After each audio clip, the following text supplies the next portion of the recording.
আসসালামু আলাইকুম। কেমন আছেন আপনারা? আশা করি সবাই ভালো আছেন। আজকে আমি মোহাম্মদ হাবিব শিকদার আপনাদের সাথে শুরু করতে যাচ্ছি এইচএসসি রসায়নের ৩য় পত্রের ২য় চ্যাপ্টার জৈব রসায়ন নিয়ে। চলেন শুরু করা যাক। জৈব রসায়ন নিয়ে আমরা আজকে আলোচনা করব।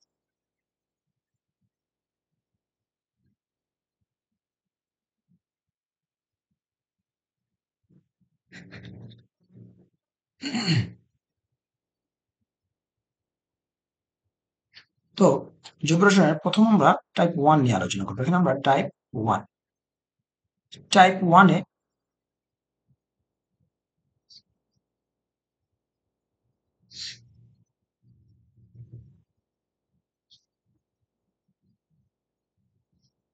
টাইপ 1 ঠিক আছে? টাইপ 1 এ আমরা একেবারে বেসিক কথাবার্তা নিয়ে কিছু আলোচনা করব। এটার নাম হচ্ছে সাধারণ আলোচনা দিলাম আমরা। সাধারণ আলোচনা।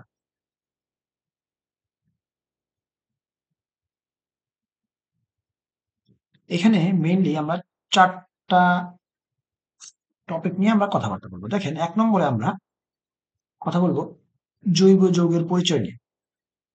জৈব যৌগের পরিচয়। জৈব যৌগের পরিচয় নিয়ে কথা বলব। তারপরে ২ নম্বরে আমরা এখানে কথা বলব জৈব যৌগের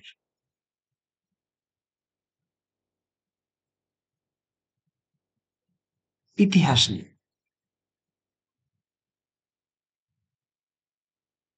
৩ নম্বরে আমরা কথা বলব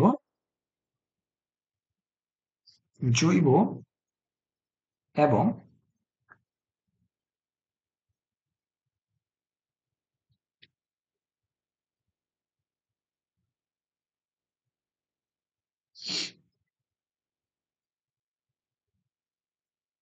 জৈব এবং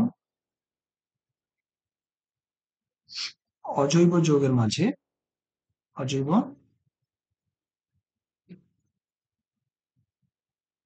যৌগের মাঝে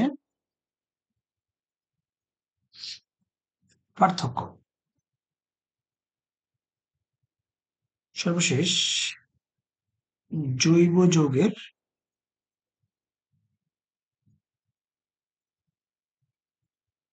সংখ্যা অজৈব যৌগ থেকে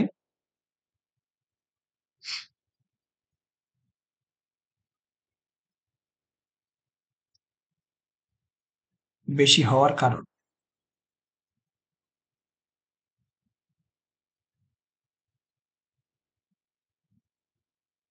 এই কয়টা টপিক ইনশাআল্লাহ আপনাদের সাথে আমরা শেষ করার চেষ্টা করব। চলেন প্রথমে আমরা শুরু করি। কেস 1।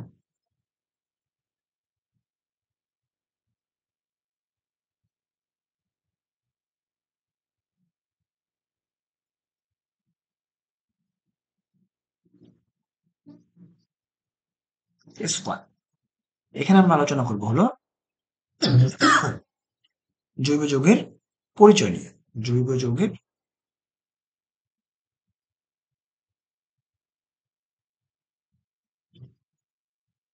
পরিচয়। যখন আমরা জৈব যৌগের পরিচয় জানতে চাইবো, তখন আমাদের সর্বপ্রথম যে কথাটা আমাদের জানতে হবে আসলে জৈব রসায়ন কি। তাহলে আমাদের প্রথম কথা হচ্ছে আমাদের জৈব রসায়ন কাকে বলে।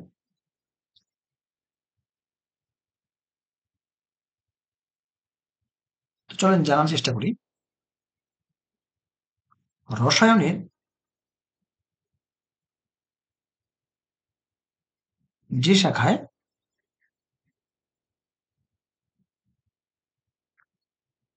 জৈব যৌগ নিয়ে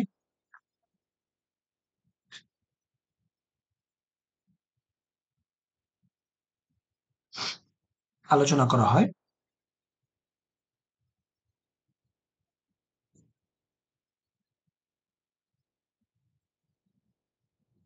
রসায়নের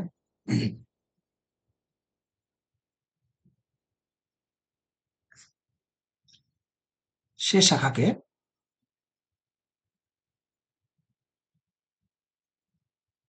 জৈব রসায়ন বলে।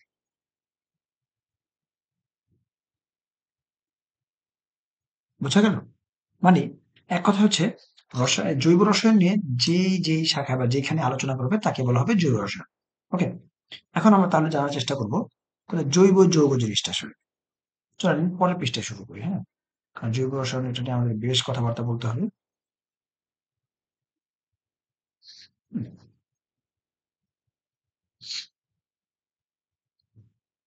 তাহলে আমরা এখন জানার চেষ্টা করব জৈব যৌগ কাকে বলে। এগুলো ডেফিনিশন হিসেবে আসে।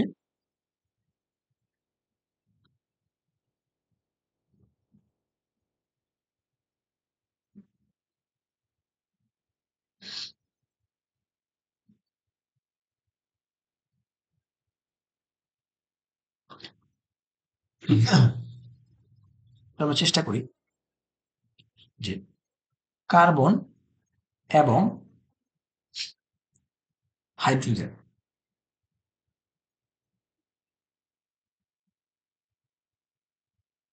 কার্বন এবং হাইড্রোজেন অর্থাৎ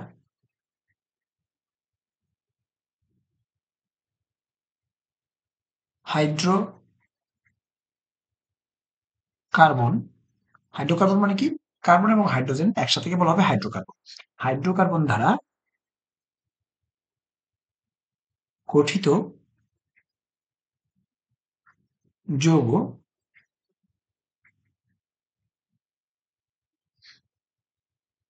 এবং হাইড্রোকার্বন থেকে হাইড্রোকার্বন থেকে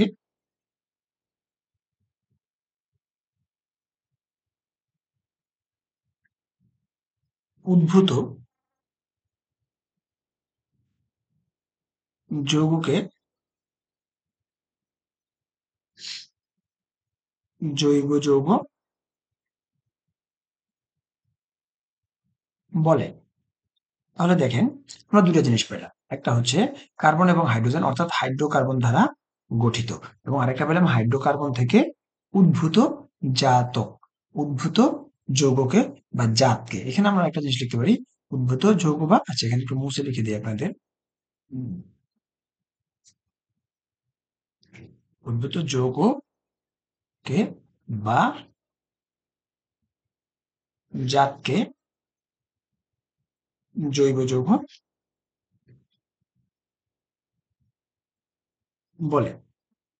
ওকে, আচ্ছা, তাহলে এবার এটা আমরা একটু বোঝার চেষ্টা করি আসলে এখানে ডেফিনেশন থেকে কি বলা হয়েছে। তার মানে জৈব যৌগ যেটা আছে, জৈব যৌগ এটাকে আমরা দুইটা ভাগে ভাগ করতে পারি। এক নম্বর হচ্ছে হলো কার্বন এবং হাইড্রোজেন অর্থাৎ হাইড্রোকার্বন দ্বারা গঠিত, হাইড্রোকার্বন দ্বারা গঠিত যৌগ। মানে এখানে বলা যায়, আপনি এভাবে বলতে পারেন যে সকল যৌগে, যে সকল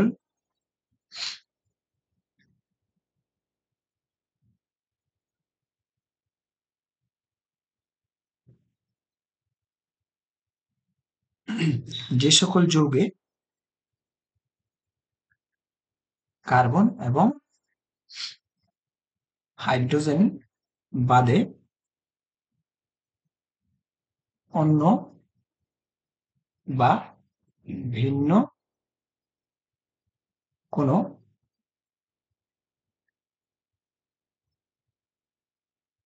কোনো পরমাণু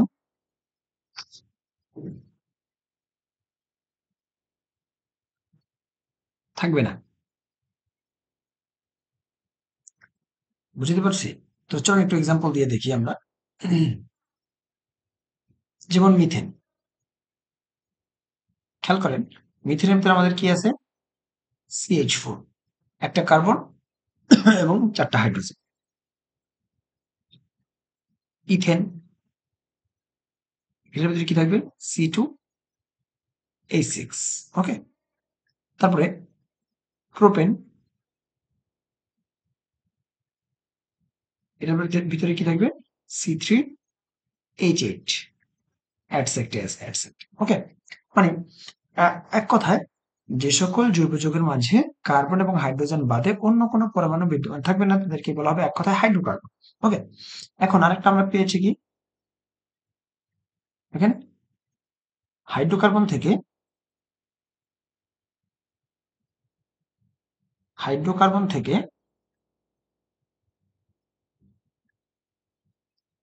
উদ্ভূত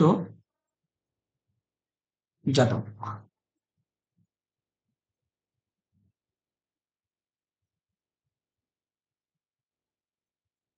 হাইড্রোকার্বন থেকে উদ্ভূত জাতক মানে এটা একটু বোঝার চেষ্টা করেন। হ্যাঁ, মানে বিষয়টা হচ্ছে এরকম যে এই কার্বন এবং হাইড্রোজেন দ্বারা গঠিত যৌগের সাথে অন্য কোনো পরমাণু বিক্রিয়া করে এমন কোনো যৌগ উৎপন্ন করা যেটার ভিতরে উম, কার্বন হাইড্রোজেন মানে হাইড্রোজেন নাও থাকতে পারে কিন্তু সেটা জৈব যৌগ হবে। এক্সাম্পল হিসেবে আমরা দেখি একটু, এটাকে ভাগ করি। একটা আমরা মৃদু আলোতে করা, মৃদু আলো। ওকে, চলেন দেখি আমাদের যে মিথেনটা ছিল CH4, তার সাথে যদি আমরা ক্লোরিনকে বিক্রিয়া করাই ইউভি মৃদু আলো, হ্যাঁ মৃদু আলো যদি বিক্রিয়া করাই তাহলে আমাদের এখানে উৎপন্ন হবে CH3Cl এবং সাথে HCl।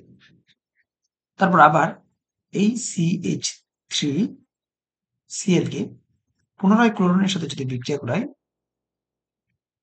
সেম অনুঘটক বা প্রভাবকের উপস্থিতিতে ইউভি এবং মৃদু আলোর উপস্থিতিতে বিক্রিয়া করাই তাহলে এখানে আমাদের আবার CH2Cl2। খেয়াল করেন একটা করে হাইড্রোজেন অপসারিত হয়ে এই সিএল উৎপন্ন করছে এবং সাথে একটা করে ক্লোরিন জৈব যৌগের সাথে আমাদের মিথেন অণুর সাথে যুক্ত হচ্ছে। প্রথমটা ছিল মিথেন, মিথেন থেকে হয়েছে কি ক্লোরোমিথেন, তারপরে যে ড্রাইক্লোরোমিথেন। আবার যদি সিমিলার এই ডাইক্লোরোমিথেন CH2Cl2 কে যদি আমি আবার ক্লোরিনের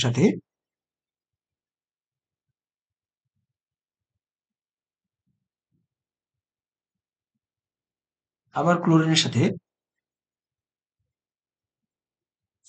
সেম উপাদানের মানে প্রভাবকের উপস্থিতি বিক্রিয়া করাই তাহলে আমাদের উৎপন্ন হবে CH মানে ট্রাইক্লোরোমিথেন এবং HCl। এই ট্রাইক্লোরোমিথেনের আরো একটা নাম আছে, সেটা আমরা দেখবো। এখন এটাকে বক্স করে রাখি, এটা হচ্ছে ক্লোরোফর্ম। এই ট্রাইক্লোরোমিথেনের আর একটা নাম আছে ক্লোরোফর্ম, বাজারজাত বা বাণিজ্যিক নাম। হ্যাঁ, এটা নিয়ে আমরা আলোচনা করব। এটার নাম হচ্ছে chloroform.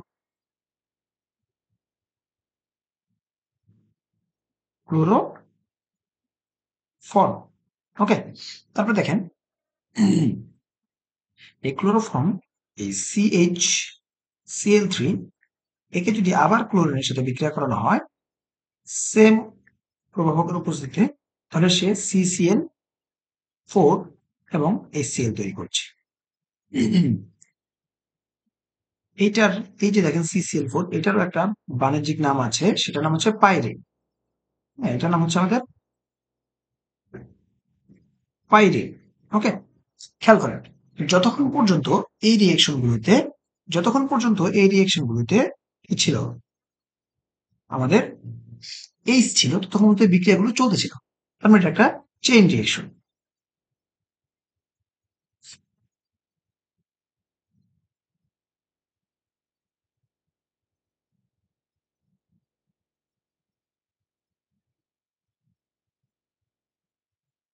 Chain reaction. Okay, chain reaction মানে বিক্রিয়া চলতে থাকবে। ঠিক আছে, আচ্ছা এখন খেয়াল করেন এই চেইন রিয়েকশনকে যদি আমরা থামাইতে চাই তাহলে আমাদের একটা কাজ করতে হবে। হুম, এটা আমাদের এখন একটা জেনে রাখি নোট দিয়ে। চেইন রিয়েকশনকে থামাইতে চাইলে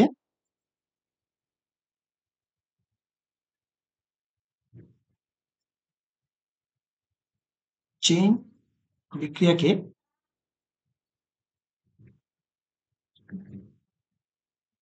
থামাতে হলে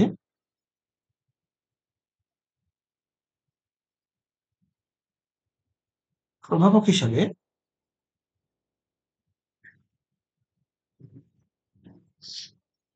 গরম বা উত্তপ্ত লোহার দণ্ড ব্যবহার করতে হবে। খেয়াল করেন, যদি আমরা ক্লোরোফর্ম পর্যন্ত উৎপন্ন করতে চাই, জাস্ট আমরা কি করব, ক্লোরোফর্ম পর্যন্ত উৎপন্ন করব, পাইরিন পর্যন্ত যাব না। মানে আমরা মিথেন থেকে CH4 থেকে আমরা CH Cl3 পর্যন্ত উৎপন্ন করব, ঠিক আছে? তাহলে আমাদের কি করতে হবে, প্রথমে এই CH4 তার সাথে আমরা ক্লোরিন দিব, দিয়ে ইউভি মৃদু আলো দিলে আমাদের কি উৎপন্ন হবে, এখানে আমাদের উৎপন্ন হবে CH3Cl প্লাস HCl। আবার এই CH3Cl এর সাথে আবার যদি ক্লোরিন বিক্রিয়া করাই, সাথে সিমিলার জিনিস দিব আমরা, তাহলে আমাদের উৎপন্ন হবে CH2Cl2 প্লাস HCl। আচ্ছা, তারপরে আবার যদি আমরা কি করি, এই CH2Cl2, ও এভাবে হয়ে গেল কেন,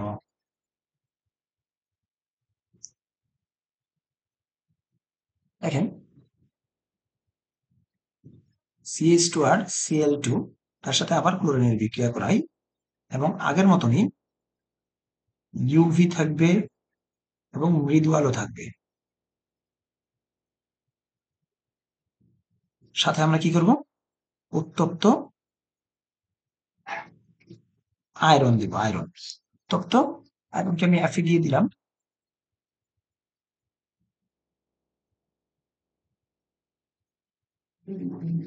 ঠিক আছে, উত্তপ্ত আয়রনকে আমরা Fe আকারে দিলাম। তাহলে এখানে আমাদের CH Cl3 এবং HCl, মানে এইখানে আইসা বিক্রিয়া স্টপ হয়ে যাবে। এরপরে আর বিক্রিয়া CCl4 যেটা উৎপন্ন করবে না, এখানে এসে স্টপ হয়ে যাবে, স্টপ। ওকে, আশা করি বুঝতে পেরেছেন। মানে যদি আপনাকে বলা হয় যে একটা চেইন বিক্রিয়াকে থামাইতে হবে এই নম্বর লাইনে, তাহলে সেই নম্বর লাইনে প্রভাবক হিসেবে আমরা কি ইউজ করবো ভাইয়া, আমরা উত্তপ্ত লোহাকে ইউজ করব। ওকে, তাহলে আমরা পরের পেজে যাই। দেখেন, একটু আগে আমরা মিথেনের সাথে ক্লোরিনের যে বিক্রিয়াটা দেখলাম, এটাকে হলো ক্লোরিনেশন বলা হয়। আচ্ছা, প্রিভিয়াস পেজে এই বিক্রিয়াটার আরেকটা নাম আছে কি বিক্রিয়া, ক্লোরিনেশন বিক্রিয়া। হ্যাঁ, এটা আপনাকে মনে রাখবেন, ক্লোরিনেশন, ঠিক আছে, ক্লোরিনেশন বিক্রিয়া বলা হয়। আচ্ছা, তাহলে এখন আমরা যদি একই বিক্রিয়াকে তীব্র আলোর উপস্থিতিতে করাই, তাহলে আর চেইন বিক্রিয়া না হয়ে সেটা সরাসরি মিথেন থেকে পাইরিন উৎপন্ন করে ফেলবে। তাহলে আমরা দেখেন, চলেন আমরা আবার কি করার চেষ্টা করি,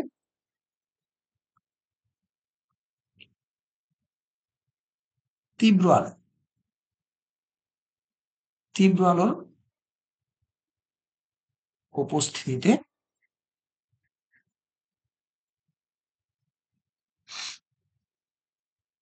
মিথেনের সাথে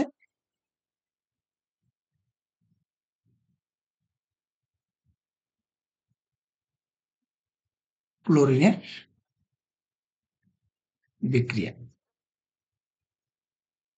অর্থাৎ CH4 এর ক্লোরিনেশন বিক্রিয়া, ক্লোরিনেশন বিক্রিয়া। যদি তীব্র আলোর উপস্থিতি করি, দেখেন জিনিসটা এরকম হবে, CH4 প্লাস Cl2 বিক্রিয়া করলে এখানে আমাদের তীব্র আলো থাকবে। এটা খুব ইম্পর্টেন্ট, হ্যাঁ, একটু খেয়াল রাখেন। মৃদু আলো থাকলে চেইন রিয়েকশন হয়, কিন্তু তীব্র আলো থাকলে চেইন রিয়েকশন না হয়ে সরাসরি কি উৎপন্ন করে ফেলবে আমাদের, CCl4 প্লাস 4 অণু HCl। তাহলে আমাদের এখানে একটা 4 দিতে হবে। তাহলে আমাদের মোটামুটি সমতা হয়ে গিয়েছে। দেখেন এটা চেইন রিঅ্যাকশন নয়। একটু মনে রাখবেন এটা কি না? এটা চেইন রিঅ্যাকশন নয়। চেইন বিক্রিয়া নয়। আচ্ছা, একটু আগে বলেছিলাম আমরা দুইটা জিনিস নিয়ে আলোচনা করব। একটা হচ্ছে আমাদের CHCl3 এর কিছু একটা এর বাণিজ্যিক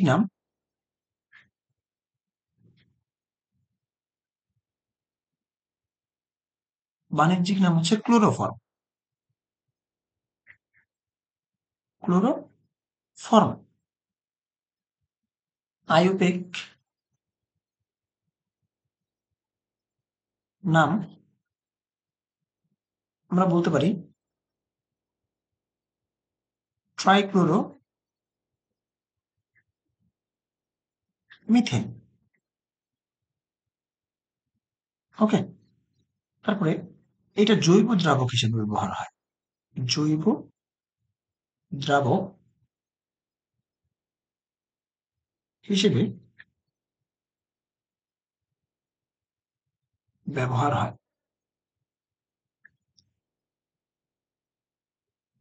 ওজনীকরণ বিক্রিয়ায়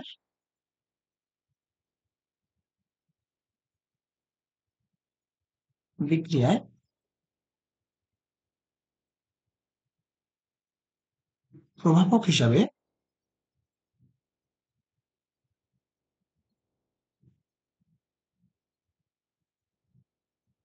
ব্যবহার হয়। ওকে, আচ্ছা, তাহলে দেখেন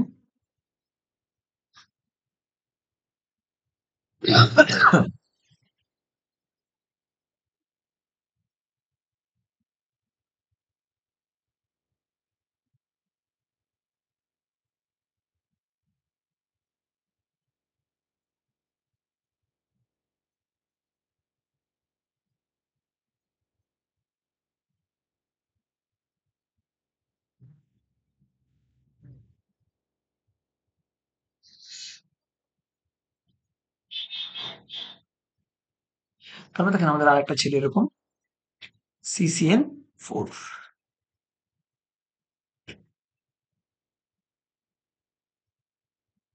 CCl4 এটার নাম কি? এটার বাণিজ্যিক নাম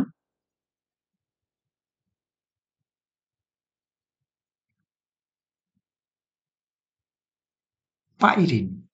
বাণিজ্যিক নাম কি ভাইয়া? পাইরিন। ওকে, আইউপেক নেম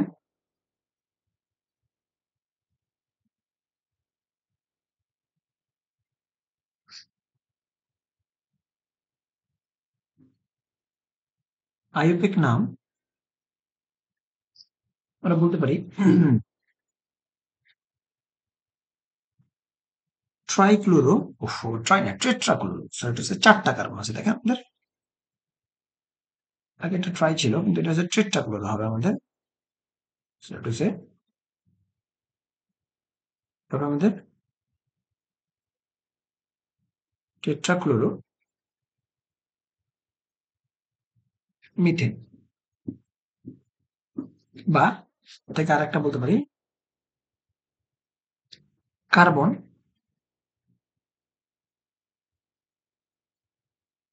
টেট্রা ক্লোরাইড। ওকে, কার্বন টেট্রাক্লোরাইড। এটাও মানে এই কার্বন টেট্রাক্লোরাইড উৎকৃষ্ট জৈব দ্রাবক। এটাও একটা উৎকৃষ্ট জৈব দ্রাবক। ওজনীকরণ বিক্রিয়ায়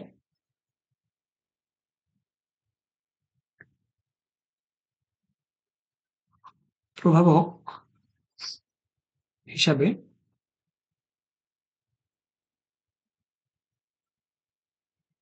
ব্যবহার হয়।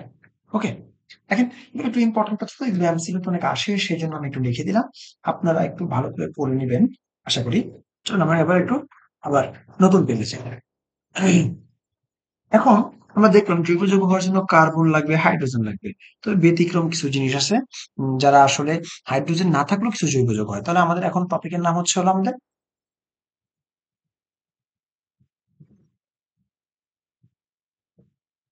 হাইড্রোজেন বিহীন জৈব যৌগের উদাহরণ। কি বলছে? হাইড্রোজেন বিহীন জৈব যৌগের উদাহরণ। এগুলো খুবই ইম্পর্টেন্ট এমসিকিউ জন্য অ্যাডমিশনে আসে। আর আমরা মূলত কোনো একাডেমিক ইউজে যে মূল কয়েকটা জিনিস আসবে সেটাই করে নেবো এরকম করতেছি না, হ্যাঁ?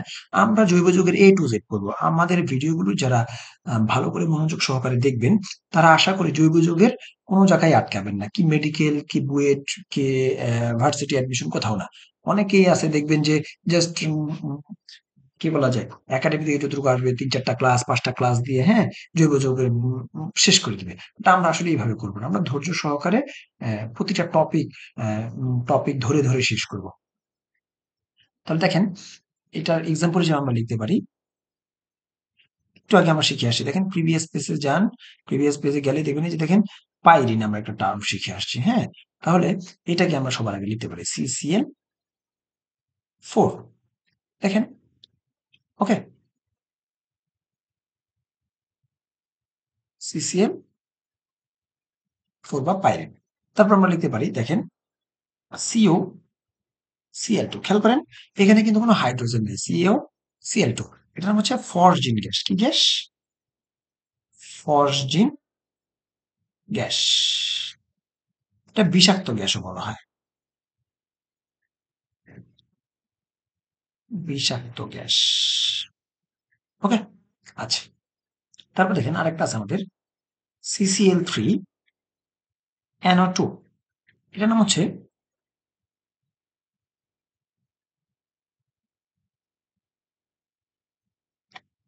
ক্লোরোপিক্রিন। এটার নাম কি?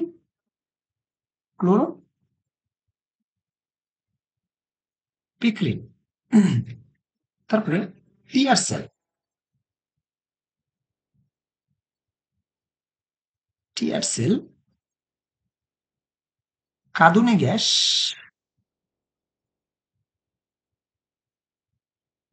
বা বমি গ্যাসও বলতে পারি আমরা, হ্যাঁ? এটা মারলে ওই যে আন্দোলনের সময় কিছুদিন আগে যে আন্দোলনের সময় যেগুলো মারা হয় বিভিন্ন মিছিল মিটিং ভঙ্গ করার জন্য এই গ্যাসটাকে মারা হয়, হ্যাঁ? বমি গ্যাস। ওকে? দেখেন আমরা আরেকটা লিখতে পারি C6Cl6। এটার নাম হচ্ছে আমাদের হেক্সাক্লোরো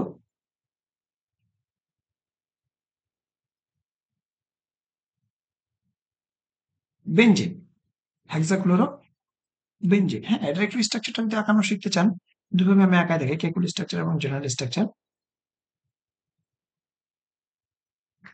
প্রত্যেকটায় একটা করে ক্লোরিন, হাইড্রোজেনের পরিবর্তে একটা করে কি হবে আমাদের? জাস্ট ক্লোরিন হবে। ওকে?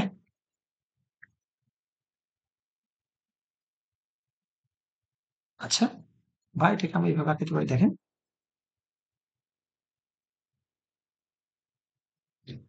এখানে সি, এখানে সি, এখানে সি, এখানে সি, এখানে সি, আর এখানে সি। প্রথমটা দ্বিবন্ধন, পরেরটা এক বন্ধন, পরেরটা আবার দ্বিবন্ধন, পরেরটা আবার এক বন্ধন, পরেরটা আবার দ্বিবন্ধন, পরেরটা এক বন্ধন।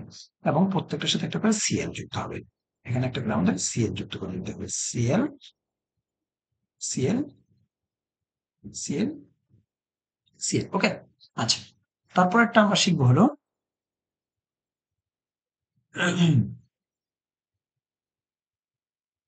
কার্বন যুক্ত যৌগ হওয়ার পরেও, যৌগ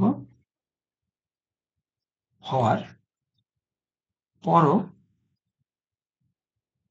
যে সকল যৌগ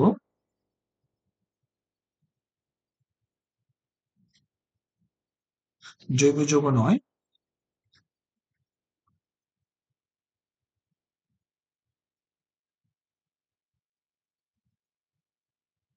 তাদের উদাহরণ। ওকে, চলেন দেখি এগুলো একটু। এগুলোর ভিতরে সবচেয়ে ইম্পর্টেন্ট আছে আমাদের দুইটা, সেগুলো আগে লিখবো। যেমন এক্সাম্পল দেওয়া শুরু করি আমরা। ক্যালসিয়াম কার্বাইড, নাম কি? নামটা মনে রাখবো, ক্যালসিয়াম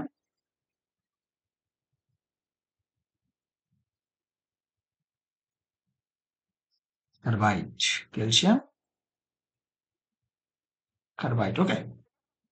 হ্যাঁ, এটা এটা মানে ক্যালসিয়াম কার্বাইড থেকে ইথাইন উৎপন্ন হয়। তার মানে এ সি টু, এটা থেকে আমরা ইথাইন বা অ্যাসিটিলিন উৎপন্ন করতে পারি। অ্যাসিটিলিন।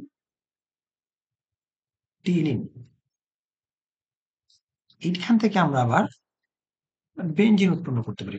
একটু ইম্পর্টেন্ট, তো এই জন্য লিখে রাখতেছি সামনে। এটা যখন আমাদের এই রিয়েকশন গুলো আসবে, হ্যাঁ, একটু মুখস্থ রাখতে হবে এগুলো, যে ক্যালসিয়াম কার্বাইডের সাথে, হ্যাঁ, হাইড্রোজেন বিক্রিয়া করালে আমাদের এখানে কিছু টার্ম এন্ড কন্ডিশনের সাহায্যে ইথাইন উৎপন্ন হবে। সেখানে সাথে কিছু টার্মস এন্ড কন্ডিশনের সাহায্যে ইথাইনকে, যেমন 450 ডিগ্রি সেলসিয়াস টেম্পারেচার এবং আয়রন নলের ভিতর দিয়ে যদি আমি অ্যাসিটিলিনকে চালনা করি, মানে এখানে কি থাকবে, 450 ডিগ্রি সেলসিয়াস টেম্পারেচার আর আয়রন নল যদি থাকে, তাহলে আমাদের এখান থেকে কি উৎপন্ন হবে, বেনজিন উৎপন্ন হবে। ঠিক আছে, এটা খুব ইম্পর্টেন্ট একটা রিয়েকশন। আচ্ছা, এটা যদি স্ট্রাকচারটা দেখতে চাই আমরা, এরকম কার্বন থাকবে ত্রিবন্ধন আকারে নিজেদের মাঝে। উম, আহ,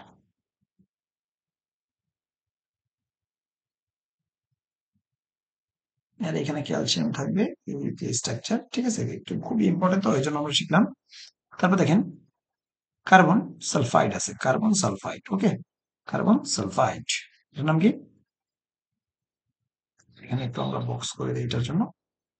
এটার নাম আছে আমাদের কার্বন সালফাইড, বা ডাইসালফাইডও বলতে পারেন আপনারা, সালফাইড, যেহেতু দুইটা আছে, কার্বন সালফাইড। দেখেন এই দুইটা খুব বেশি আসে, হ্যাঁ। তারপর আমাদের এগুলো বলতে পারি, যেমন carbon die oxide, carbon monoxide. ওকে, এগুলো তো আমরা জানি যে এগুলো জৈব যৌগ নয়, এগুলো উদাহরণ একেবারে ইজি, তাই আমি আর প্রথম দিকে দিচ্ছিলাম না।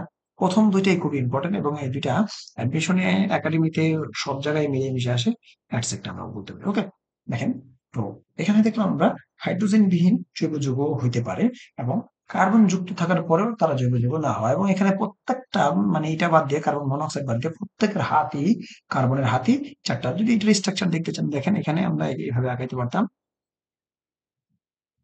এভাবে। এটার ক্ষেত্রে আমরা এভাবে অক্সিজেন, এটার ক্ষেত্রে আমাদের কি হতো, এটার ক্ষেত্রে কার্বনের সাথে একটা দ্বিবন্ধ দিয়ে অক্সিজেন যুক্ত আছে। সো দেখতে পারতেছেন যে এখানেও কার্বনের চারটা হাত, এখানেও কার্বনের চারটা হাত। ঠিক আছে, এই যে এখানেও চারটা হাত, এখানেও চারটা, সব জায়গায় চার হাত আছে, তারপরে জৈব যৌগ হচ্ছে না। এটা মনে রাখতে হবে।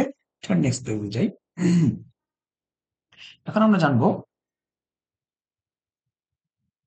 কার্বন এবং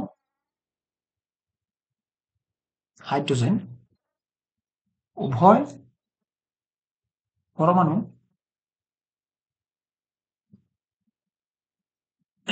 যুক্ত যৌগ হওয়ার পরও যে সকল যৌগ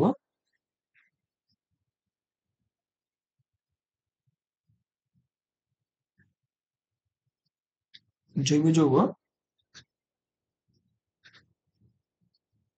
নয়, তাদের উদাহরণ। খেয়াল করেন, এবার আমরা কি বলতেছি, যে কার্বনও থাকবে, হাইড্রোজেনও থাকবে, কিন্তু তারপর তারা জৈব যৌগ হবে না। চলেন এরকম কারা কারা আছে একটু দেখে নিই। এটার 1 নম্বর উৎকৃষ্ট উদাহরণ হচ্ছিল কার্বনিক অ্যাসিড। দেখেন এটার নাম আপনারা শুনেছেন কিনা। এটা আমরা তো অনেক দেখেছি, এটা আমাদের যে রক্তের বাফার দ্রবণ তৈরি করার জন্য যে বাইকার্বনেট আছে, হ্যাঁ, সেখানে আমরা কার্বনিক অ্যাসিড, তো সেটাই। তো এটার নাম কি আমাদের কার্বনিক অ্যাসিড। এবং জৈব যৌগকে ভালো করার জন্য অবশ্যই যে কোনো যৌগের নামগুলো মুখস্থ রাখতে হবে, হ্যাঁ। কার্বনিক অ্যাসিড, তারপর আমরা বলতে পারি কি, দেখেন, সোডিয়াম বাইকার্বনেট, সোডিয়াম বাইকার্বনেট, এর নাম কি, সোডিয়াম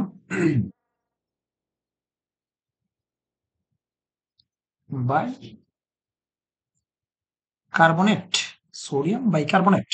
খেয়াল করে দেখেন, তাহলে এটার আরেকটা নাম আছে বেকিং সোডা। আমরা বাসা বাড়িতে খাওয়ার জন্য ব্যবহার করি বেকিং সোডা। ওকে? আচ্ছা, এই যৌগটার নাম কি? আপনারা একটু নিজেরা ট্রাই করেন। হুম? না পারলে কমেন্ট বক্সে বলিয়েন, আমরা বলে দিব। এটা আপনাদের হোমওয়ার্ক দেওয়া থাকলো। ঠিক আছে? এটা যদি সোডিয়াম বাইকার্বনেট হয় তাহলে এটার নাম কি? আচ্ছা। তাহলে দেখেন আমরা অনেক কিছু জানার চেষ্টা করলাম। এখন আমাদের আমরা একটু যদি পিছনের দিকে যাওয়ার চেষ্টা করি, এই ১ম যে জৈব যৌগের পরিচয় এবং জৈব যৌগ চেনার জন্য যা উপায় আছে আমরা সেগুলো যেমন জৈব যৌগের পরিচয় মানেটা কি? আসলে জৈব যৌগ আমরা চিনতে চেষ্টা করব, হ্যাঁ? এখানে এইটুকু আমরা জৈব যৌগের পরিচয় নিয়ে কথাবার্তা বললাম। ওকে? এখন তার মানে আমাদের এই টপিকটা মোটামুটি আলহামদুলিল্লাহ ডান। এবার আমরা চেষ্টা করব জৈব যৌগের ইতিহাস নিয়ে কথাবার্তা বলতে। ওকে? আমরা এখন জৈব যৌগের ইতিহাস নিয়ে কথা বলব। চলেন আমরা যাই।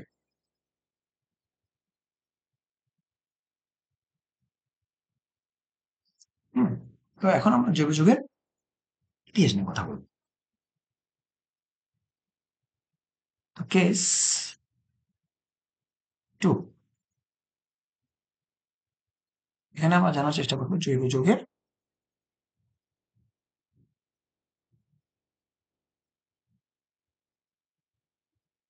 ইতিহাস। জৈব যৌগের ইতিহাস। ওকে?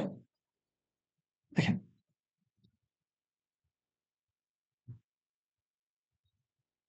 জৈব যৌগের ইতিহাস আমরা কয়েকটা বিজ্ঞান নিয়ে শুরু করব। কয়েকটা বিজ্ঞানীর নিয়ে আলোচনা করব। সেখানে আমরা একটু মনে রাখার সুবিধার্থে ৬টা ল,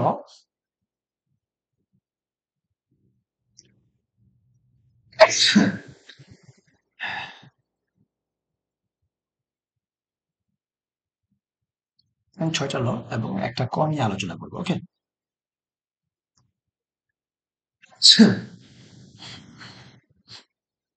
সরি, ঠান্ডা লেগেছে তো খুব। দেখেন, ১ম লতে বিজ্ঞানী বার্জেলিয়াস।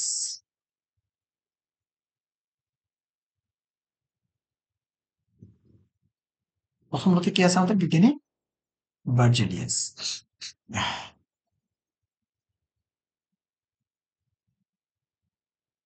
১৮০৮ সালে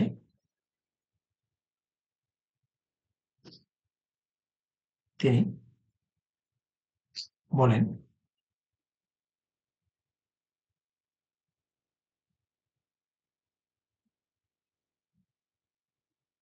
জৈব যৌগ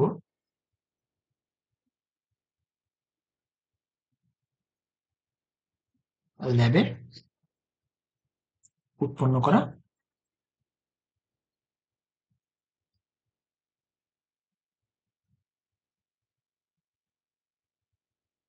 সম্ভব নয়। তো তাকে যখন প্রশ্ন করা হয় তাহলে জৈব যৌগ কোথায় উৎপন্ন হয়? তো উনি বলছেন জৈব যৌগ সজীব বস্তুতে পাওয়া যায়। জৈব যৌগ গুলো সজীব বস্তু বা পদার্থে উৎপন্ন হয়। তখন প্রশ্ন হচ্ছে সজীব কারা? সজীব আমরা জানি যে দুই ধরনের, উদ্ভিদ ও প্রাণী আছে। উদ্ভিদ আরেকটা কি আমাদের প্রাণী। তো থেকে প্রশ্ন করা হইতে থাকে যে এই যে সজীব বস্তুতে উৎপন্ন হয় তাহলে কিভাবে উৎপন্ন হয়? তখন 1800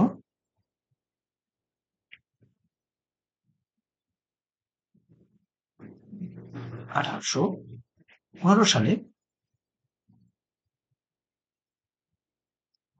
তিনি বলেন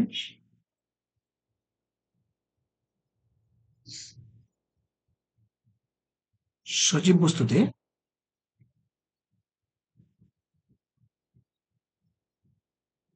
জৈব যৌগ জৈব যৌগগুলো রহস্যময়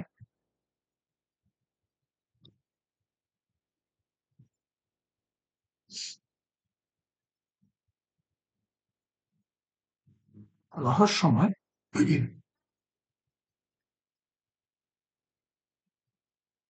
প্রাণশক্তির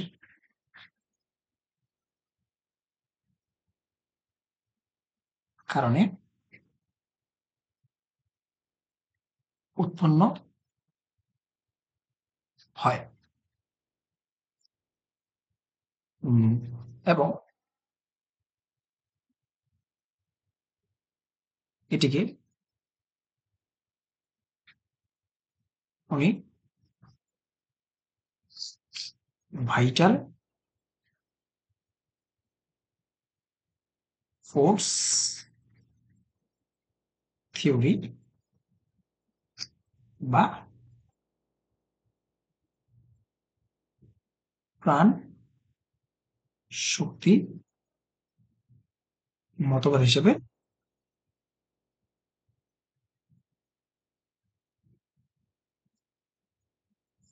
প্রস্তাব করেন।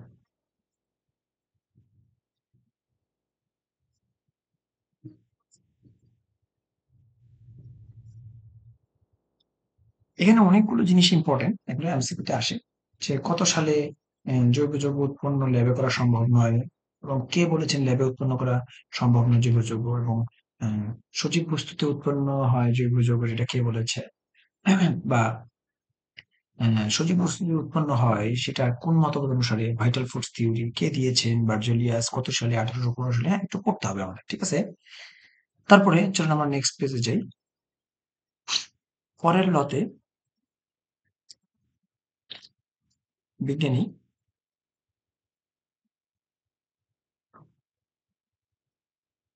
ফ্রেডরিক ওহলার, কেউ কেউ ভোহলার বা ভোলার নামেও পরিচিত ডেকে থাকেন। তো এটা উচ্চারণের ক্ষেত্রে এটা নিয়ে সমস্যা নেই, ডাব্লিউ দিয়ে উচ্চারণটা হয় পপুলার বা ভোলার।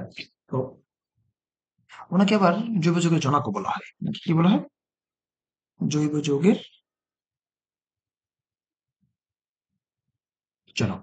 এখন কেন জৈব যৌগের জনক বলা হয় সেটাই আমরা দেখার চেষ্টা করবো। ওকে, তিনি আসলে করেনটা কি?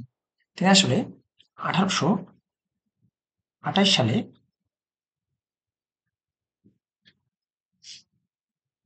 কঠিন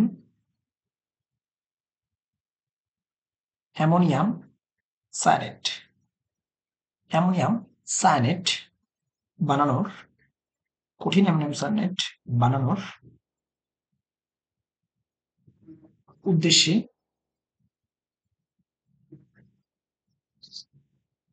জলীয় অ্যামোনিয়াম ক্লোরাইড এবং লেড সায়ানেটের মাঝে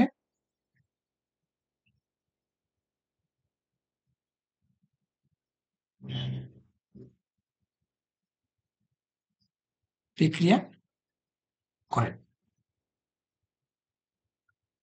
এতে করে এর ফলে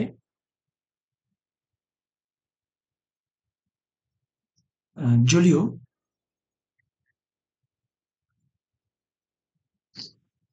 অ্যামোনিয়াম সায়ানেট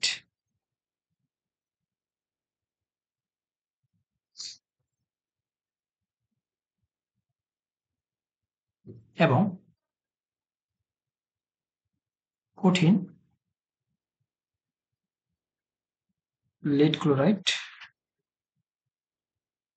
উৎপন্ন হয়। অতঃপর জলীয়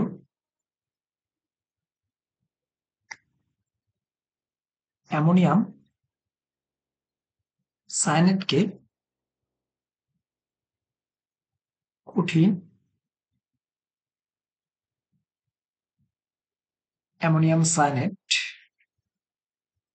বানানোর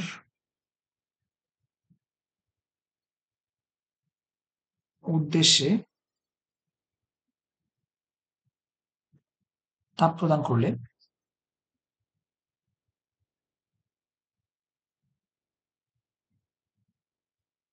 অ্যামোনিয়াম সায়ানেট যৌগটি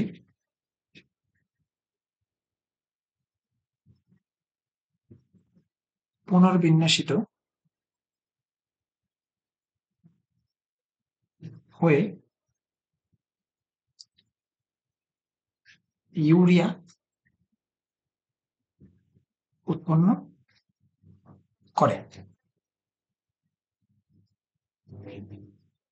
যা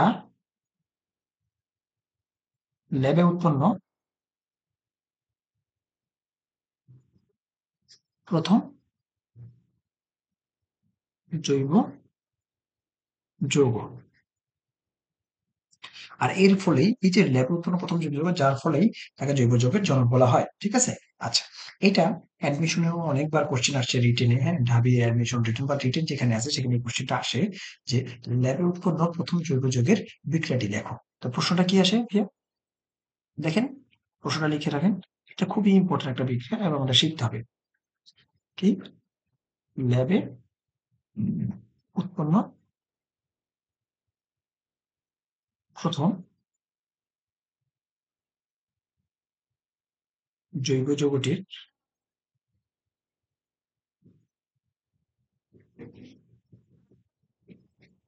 বিক্রিয়া লিখো। তো যখন এরকম বলবে, ঠিক আছে, তখন আমরা কি করব? প্রথমে আমি যে কি বললাম দেখেন, প্রথমে অ্যামোনিয়াম ক্লোরাইড নিয়েছিল সে। অ্যামোনিয়াম ক্লোরাইডটা কেমন নিয়েছিল? একুয়াস নিয়েছিল। ওকে, নিয়ে তার সাথে আমরা কি নিয়েছিলাম? Lead cyanide. লিড সায়ানাইডটাও কিরকম ছিল আমাদের? একুয়াস ছিল। ওকে, নিয়ে তাদের মাঝে আমরা যদি বিক্রিয়া করাই, তাহলে উৎপন্ন হয়েছিল কি আমাদের? অ্যামোনিয়াম সায়ানাইড এবং সাথে এটা কি ছিল আমাদের? একুয়াস এবং লিড ক্লোরাইড। খেয়াল করে দেখেন, এটা ছিল আমাদের সলিড, যার কারণে সেটা অদক্ষেপ পড়ে যাবে। এটা কি হয়ে যাবে? অদক্ষেপ পড়বে। ঠিক আছে?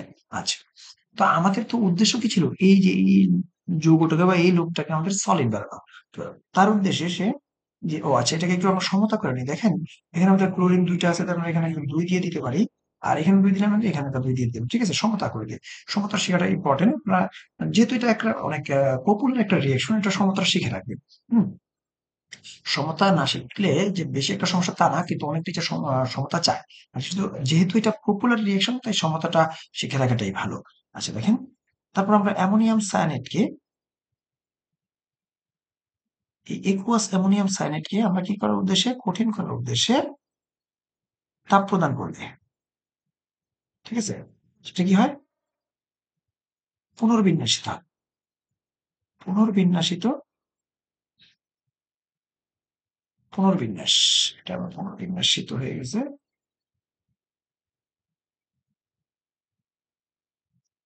তো আমরা এখানে লিখবো হলো পুনর্বিন্যাস। ঠিক আছে? পুনর্বিন্যাস হয়ে কি উৎপন্ন করে দেখেন এখানে?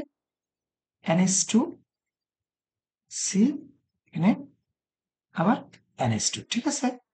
এই যৌগের নামই হচ্ছে আমাদের ইউরিয়া। এই যৌগের নামে কি আমাদের ভাইয়া? ইউরিয়া। আমরা ওই যে ইউরিয়া জমিতে নাইট্রোজেন এর ঘাটতি পূরণ করার জন্য ইউজ করি না, সার, সেটাই। ঠিক আছে? এটা কার্বামাইডও বলা যায়, কার্বামাইড। ওকে, খেয়াল করেন, এখানে মানে এরকম ধরেন একটা পাত্র, পাত্রের ভিতরে আমরা কি নিয়েছি? ধরেন যেখানে একটা পাত্র আছে, এখানে একটা আমাদের পাত্র আছে, এখানে একটা, সেই পাত্রের ভিতরে আমরা, ওকে, কি নিয়েছিলাম? নিয়েছিলাম হলো অ্যামোনিয়াম ক্লোরাইড। হ্যাঁ, আর কি নিয়েছিলাম ভাই? Lead side.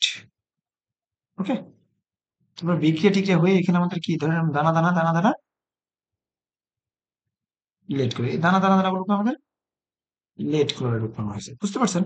তো এই যে জলীয় যেটুকু ছিল, সেইটুকুকে আমি দানাগুলোকে আমি সেপারেট করে নিয়ে ধরেন এখানে একটা পাত্রতে নিয়ে, এই যে এটার ভিতরে আমাদের ধরেন এই ডট ডট ডট দিয়ে, ঠিক আছে, এখানে আমাদের ছিল কি ধরেন, এটা ছিল আমাদের অ্যামোনিয়াম সায়ানাইড ছিল। ওকে, সেটাকে আমি কি করি? হিট দিই, তাপ। ঠিক আছে? হিট, হিট দিলে সেটা কি উৎপন্ন হয়ে যায়? এই যে ইউরিয়া উৎপন্ন হয়ে যায়। বুঝতে পারছি? আসলে এটা খুবই ইম্পোর্টেন্ট, তো তাই আমি এখানে একটু বিস্তারিত লিখে দিলাম। এটাকে যদি ঘতে আসে সেভাবে লিখে লিখে আপনার উত্তর করার চেষ্টা করবেন। ওকে? আচ্ছা, চলুন নেক্সট পেজে যাই আমরা। পরের লতে বিজ্ঞানী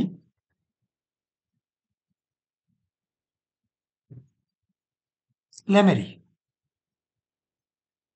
এই লোক আসলে কি করেছে? বিজ্ঞানী ল্যামেরি পদার্থকে ৩ ভাগে ভাগ করে। পদার্থকে ৩ ভাগে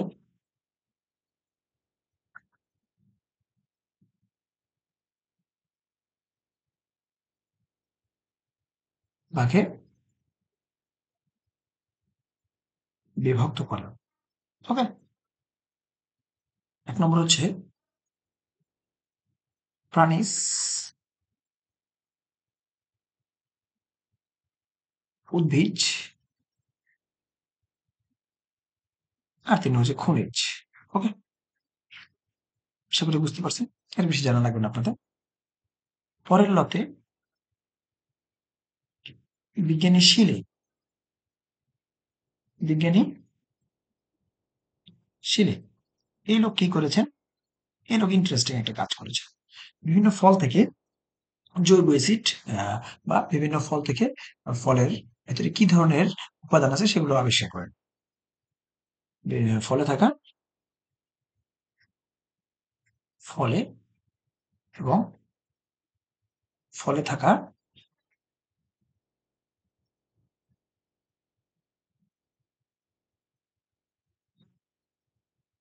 জৈব অ্যাসিড এবং প্রাণীজ চর্বি থেকে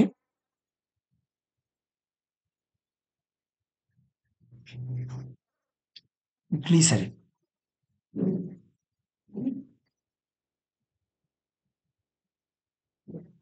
উৎপন্ন করে। কি কি কাজ করেন দেখেন। আমরা এটাকে মনে রাখবো একটু কষ্ট করে, এরকম ভাবে আটা, আম, পাগল। মানে কি? পাগল আটা দিয়ে আম খায়। হ্যাঁ, এরকম টাইপের। পাগল কি করে? আটা দিয়ে আম খায়। ঠিক আছে? চলুন আমরা একটু দেখি এখন সে কি কি করেছে। আটাতে কি হয়েছিল? আটা, আটা দিয়ে সে এখান থেকে আঙ্গুর ফল থেকে, আঙ্গুর থেকে টার্টারিক অ্যাসিড, আঙ্গুর থেকে টার্টারিক অ্যাসিড। ওকে? তারপরে আম দিয়ে কি হয়েছিল? আমে হচ্ছে আমাদের আপেল থেকে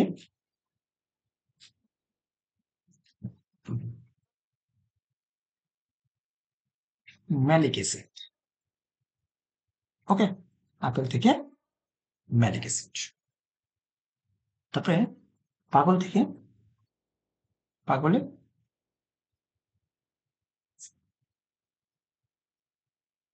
প্রাণীজ চর্বি থেকে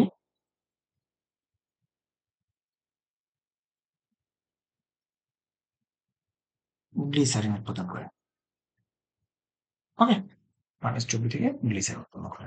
দেখেন, আমরা এখন একটু চেষ্টা করব এই টার্টারিক অ্যাসিড, ম্যালিক অ্যাসিড এদের সংকেতগুলি জেনে ফেলার জন্য। হ্যাঁ? জৈব যৌগ মানে হচ্ছে আসলে নাম, কোন যৌগের নাম, যৌগগুলো যদি আপনি ভালো করে মনে রাখতে পারেন, তাহলে জৈব যৌগ আপনার যেটা পানির মতো সহজ হয়ে যাবে। ঠিক আছে? চলো আমরা একটু দেখার চেষ্টা করি।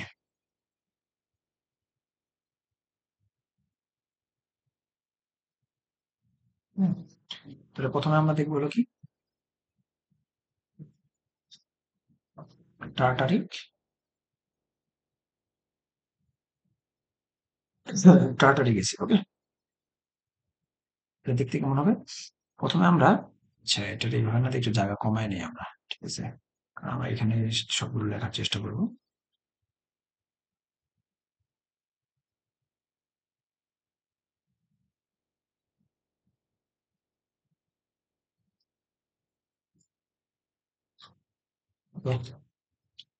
টার্টারিক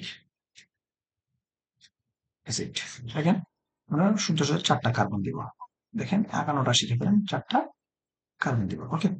প্রত্যেকটার সাথে একক বন্ধন দিয়ে দিলাম। এখানে WH দিব, মানে জৈব অ্যাসিড বানাবো উপরে নিচে দুই পাশে, এবং তারপরে মাঝখানে কার্বন 4টা করে হাত থাকবে। ঠিক আছে? আচ্ছা, তো এখানে একটা OH, এখানে একটা OH, নেট, এখানে H। ওকে, এখানে আমাদের হয়ে গেল টার্টারিক অ্যাসিড। তো একটু মনে রাখবেন, এখানে একটা দেখেন দাগ দিয়ে একটা জিনিস দেখাই। উপরের পাশকে যদি আমরা খুন্তি, কোথাও কোথাও খুরচুন বলে, আপনার যাই বলেন, তো ধরে উল্টে যদি নিচের পাশে রাখা হয়, তাহলে একটা আরেকটার দর্পণ প্রতিবিম্ব হয়। তো একই যৌগের উপরে এবং নিচের অংশ যদি দর্পণ প্রতিবিম্ব হয়, তাদেরকে বলে মেসোযৌগ।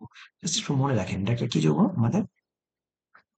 মেসোযৌগ। ওকে, সামনে আমরা এটা দেখবো আরো, যে আসলে কেন মেসেজ হবে, এটা আমরা ভালো করে বোঝার চেষ্টা করবো। আপনি যদি এটার স্ট্রাকচারটাও শিখতে চান, দেখেন এটাকে আমরা অন্যভাবে নাকি, এই ওটা থাকবে এখানে ডাবল বন্ড দিয়ে, দেখায় একটু, লাগলে একটু মুছিয়ে দেখায় আপনাদেরকে, তাহলে বুঝতে পারবেন।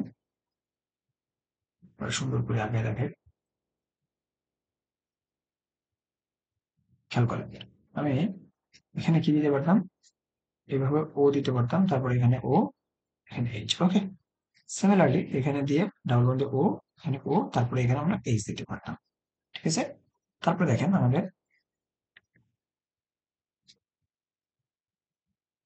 টার্টারিক অ্যাসিডের পরে আমরা এখন শিখবো হলো ম্যালিক অ্যাসিড।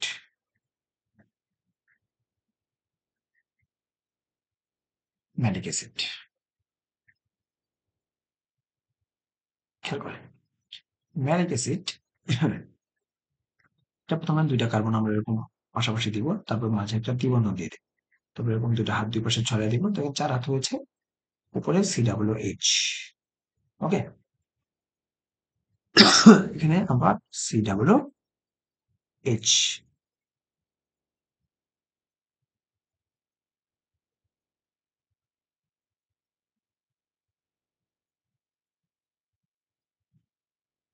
ঠিক আছে? নিচে একটা এইচ, এখানে একটা এইচ। দেখেন, এখন জাস্ট শুধু মনে রাখেন, এটার নাম হচ্ছে আমাদের সিস। সিস যৌগ বলা হয়, সিস, সিস যৌগ। ওকে, এটা হচ্ছে ম্যালিক অ্যাসিড। এটার আরেকটা নাম আছে, আইউপিএক নাম। এটার নাম কি হবে? বিউট 2 in 1,4 ডাইইউরিক অ্যাসিড। এটার নাম কি? বিউট 2 in 1,4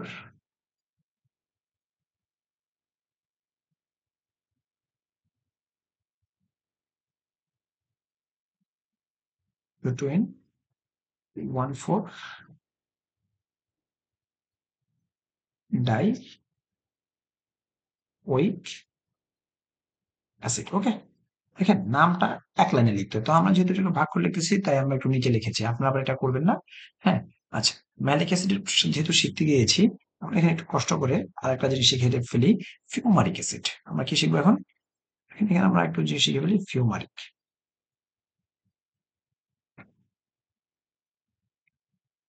অ্যাসিড। আর কিছুই না, শুধু ট্রান্স করে দিলেই হবে। ওকে, দেখেন এখানে আমার সে আগের মতো কার্বন কার্বন দুইটা থাকবে, দ্বিবন্ধন দিয়ে কার্বন দিয়ে, এখানে একটা হাত, এখানে একটা হাত, এখানে একটা হাত, এখানে একটা হাত।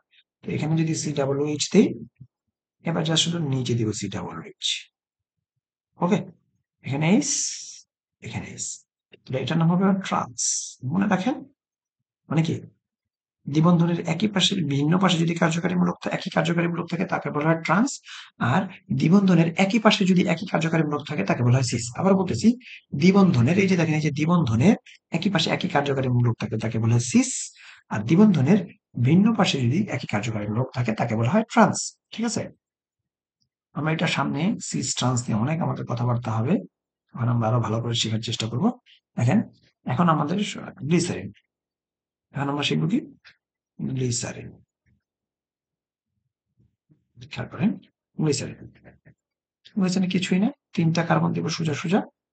ওকে, তারপরে যোগ করে দিব, দিয়ে উপরে লিখবে H2OH, আবার নিচেরটা লিখবে H2OH, আর মাঝখানে একটা 4 হাত পূরণ করার জন্য এক পাশে OH আর এক পাশে H। ওকে, দেখেন, এখন এখান থেকে একটা জিনিস মনে রাখবেন, এটার আর একটা নামও বলা যায়, সেটা মানে দেখেন, যে 1 2 3, বা প্রোপেন 1 2 3 ট্রাইওল। আমরা যখন নামকরণ শিখি, দেখেন এটা কি বলা যায়? প্রোপেন, 3টা কার্বন যেহেতু আছে, প্রোপেন 1 2 3 try all. ওকে, 1 2 3 try all. বুঝতে পারছি? আচ্ছা, গ্লিসারিন মূলত সাবানের বাই প্রোডাক্ট। এটা একটু মনে রেখেন নোট দিয়ে। Glycerine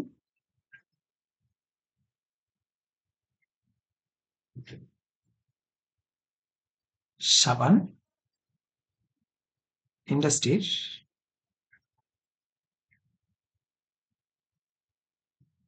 by product.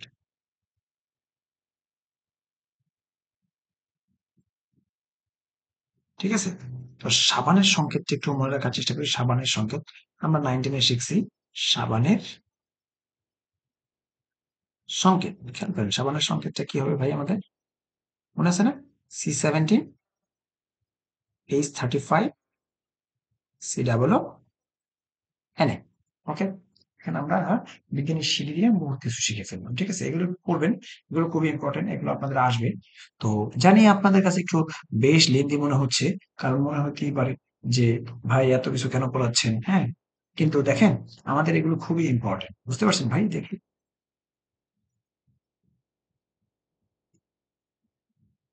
হুম, এটা কি হচ্ছে? আচ্ছা, চলেন আমরা নেক্সট পেজে চলে যাই, হ্যাঁ? তারপর দেখেন, আমাদের পরের যে ল, আমরা ৪ টা ল অলরেডি পড়ে ফেলেছি। পরের ল, বিজ্ঞানী ল্যাভয়েসিয়ে ল্যাভয়েসিয়ে ল্যাভেসিয়ে বা ল্যাভয়েসিয়ে, যাই বলেন, ওকে, বা ল্যাভয়েসিয়ে, দেখেন সে কি করেছে? সে আসলে বলতেছে উদ্ভিদ থেকে যে জৈব যৌগগুলো পাওয়া যায়, কি বলতেছে? উদ্ভিদ থেকে প্রাপ্ত জৈব যৌগে শুধুমাত্র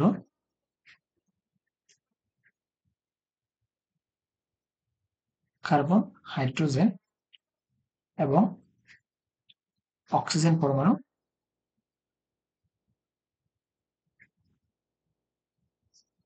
বিদ্যমান। ওকে, আচ্ছা, প্রাণী থেকে প্রাপ্ত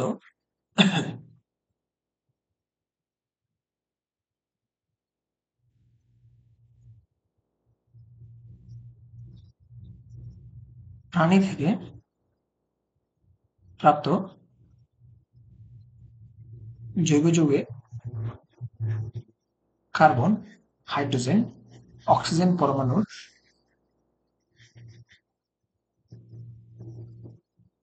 সাথে ফসফরাস, নাইট্রোজেন এবং সালফার পরমাণু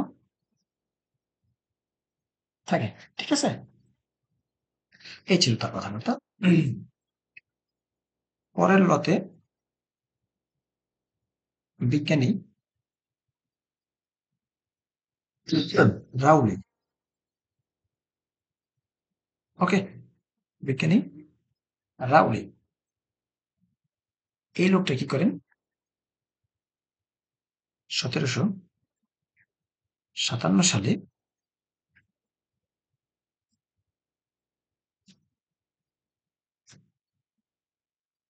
1757 সালে ইউরিন বা মূত্র থেকে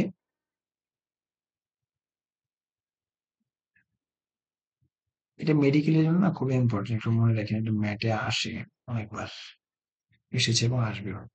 ইউরিয়া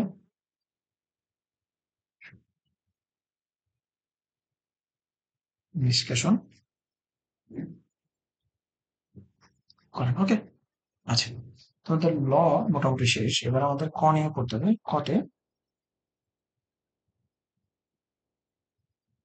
বিজ্ঞানী কবে, এই লোক কি করেন? এগুলো ইথানোয়িক অ্যাসিড বা অ্যাসিটিক অ্যাসিড উৎপন্ন করেন। ইথানোয়িক বা অ্যাসিটিক অ্যাসিড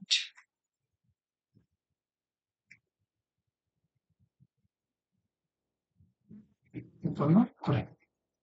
দেখেন, মূল ইতিহাস হচ্ছে আমাদের প্রথম দুইটাই, ঠিক আছে? তো তারপরে গুলো আমরা আসলে জেনে রাখি, এগুলো এমসিকিউতে আসে তো। আবার কথায় আমরা বলে দেই, বিজ্ঞানী কে কুল? বিজ্ঞানী কে কুল এই লোক কি করেছে আসলে? এই লোক বেঞ্জিন চক্র আবিষ্কার করেন বা বেঞ্জিন চক্র দেয়। বেঞ্জিন কাঠামো দেয়। তো বেঞ্জিন কাঠামোটা আসলে আমাদের বেঞ্জিন দেখতে কেমন দেখে? ওই যে আমি একটু আগে আঁকায় দেখালাম, সি সি সি, তারপর এখানে একটা সি, এখানে একটা সি, এখানে একটা সি, ওকে। তারপর এখানে দ্বিবন্ধন, এখানে এক বন্ধন, এখানে দ্বিবন্ধন, এখানে এক বন্ধন, এখানে দ্বিবন্ধন, এখানে এক বন্ধন, এবং প্রত্যেকটার সাথে একটা করে আমাদের হাইড্রোজেন পরমাণু বিদ্যমান, ঠিক আছে? এখানে একটা করে আমাদের কি হাইড্রোজেন পরমাণু বিদ্যমান, ঠিক আছে? তো এতগুলো বারবার দাগ দেওয়া অনেক কষ্টকর। এজন্য সে কি করেছে, এটার পরিবর্তে একটা কাঠামো আবিষ্কার করেছে, যে এটার নাম দিয়েছেন কেকুল কাঠামো, ঠিক আছে? বেঞ্জিনের কেকুল কাঠামো। এটা হচ্ছে আমাদের বেঞ্জিন কাঠামো বা কেকুল বেঞ্জিন কাঠামো। এই ছিল আমাদের ইতিহাস নিয়ে কথাবার্তা, ওকে। চলেন এখন আমরা শুরু করব জৈব এবং অজৈব যৌগের মাঝে পার্থক্য, ঠিক আছে? কেস 3, জৈব এবং অজৈব যৌগের মাঝে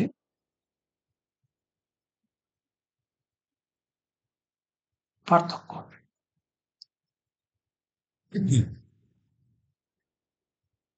খেয়াল করেন, আমরা প্রথমে এখানে লিখবো হলো বিষয়, তারপর হচ্ছে এখানে জৈব, জৈব যৌগ, আর এখানে আমাদের অজৈব যৌগ, ওকে। খেয়াল করেন, এখানে আমাদের একটা একটা করে বিষয় নিয়ে আলোচনা করবো, আমরা একটা একটা নিয়ে কথা বলবো। প্রথমে সংযুক্তি। সংযুক্তি, সংযুক্তি মনে রাখার ক্ষেত্রে আমরা মনে রাখবো জৈব যৌগের ক্ষেত্রে হাতে গোনা কিছু পরমাণু থাকে, এটা আমরা মনে রাখতে পারি হালুয়া চপস নাও, এভাবে মনে রাখতে পারি, ঠিক আছে? উম, হালুয়াতে হচ্ছে আমাদের হ্যালোজেন, হালুয়াতে কি হ্যালোজেন, এবং এই হ্যালোজেনটা মনে রাখবেন ক্লোরিন, ব্রোমিন এবং আয়োডিনের মাঝেই সীমাবদ্ধ, এখানে ফ্লোরিন হইতে পারে না। আচ্ছা, তারপরে কার্বনে হচ্ছে, সিতে হচ্ছে কার্বন, ইস্থ হচ্ছে আমাদের হাইড্রোজেন, ওতে অক্সিজেন, পিতে আমাদের ফ্রি ফসফরাস, এসতে হচ্ছে আমাদের সালফার, আর নাওতে হচ্ছে আমাদের নাইট্রোজেন, ওকে। দেখেন, হাতে কোনো কয়েকটা পরমাণু দিয়েই আমাদের জৈব যৌগগুলো গঠিত হয়। আচ্ছা, তারপরে কিন্তু অজৈব যৌগের ভিতরে কি থাকে? সকল পরমাণু বিদ্যমান থাকে, সকল পরমাণু, সকল পরমাণু, ওকে, সকল পরমাণু বিদ্যমান। আচ্ছা, এই নাওটাকে আমরা মুছে পাশে লিখলে তো জায়গা হয়ে যাচ্ছে আমাদের, নাও, ঠিক আছে? যদি আমরা কি লিখতে পারি, নাইট্রোজেন।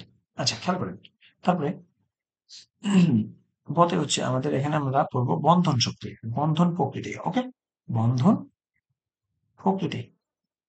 খেয়াল করেন, জৈব যুগে মেনলি যেহেতু সবগুলো পরমাণু দেখেন আমাদের পি ব্লকে, তার মানে সবগুলো হচ্ছে অধাতু, তাই তাদের মাঝে সমযোজী বন্ধন গঠিত হয়। এখানে কি থাকবে? সমযোজী বন্ধন।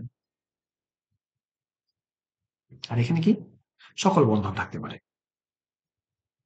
সকল ধরনের বন্ধন থাকে, সমযোজী বন্ধন, আর এখানে সকল ধরনের বন্ধন বিদ্যমান থাকে।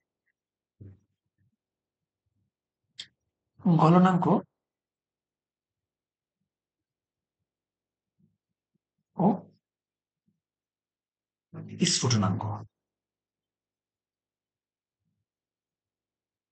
নাঙ্ক মনে রাখবেন, জৈব যৌগের ক্ষেত্রে আমাদের যে গলনাঙ্ক স্ফুটনাঙ্ক কম হয়ে থাকে। সাধারণত 350 ডিগ্রি সেলসিয়াস টেম্পারেচারের, যেটা সাধারণত কত হয়ে থাকে, 350 ডিগ্রি সেলসিয়াস টেম্পারেচারের নিচে। ওকে, এক্সাম্পল হিসেবে আমরা বলতে পারি CH3 CH2 OH, এই ইথানলেরটা হচ্ছে 78 ডিগ্রি সেলসিয়াস। ওকে, আর CH3 COOH, এই ইথানয়িক অ্যাসিডেরটা হচ্ছে আমাদের 119 ডিগ্রি সেলসিয়াস। আর অজৈব যৌগের গলনাঙ্ক স্ফুটনাঙ্ক সাধারণত বেশি হয়ে থাকে। ঠিক আছে, তো জেনারেলি 701 ডিগ্রি সেলসিয়াস টেম্পারেচারের বেশি। এক্সাম্পল হিসেবে আমরা বলতে দিতে পারি সোডিয়াম ক্লোরাইডের গলনাঙ্ক কত ভাইয়া, 801 ডিগ্রি সেলসিয়াস, এবং স্ফুটনাঙ্ক হচ্ছে আমাদের মোটামুটি 1500 ডিগ্রি সেলসিয়াস। ওকে, একটু মনে রাখার চেষ্টা করবো, এগুলো কমন তো, এগুলো আসে। আচ্ছা, তারপরে হচ্ছে আমাদের দ্রাব্যতা।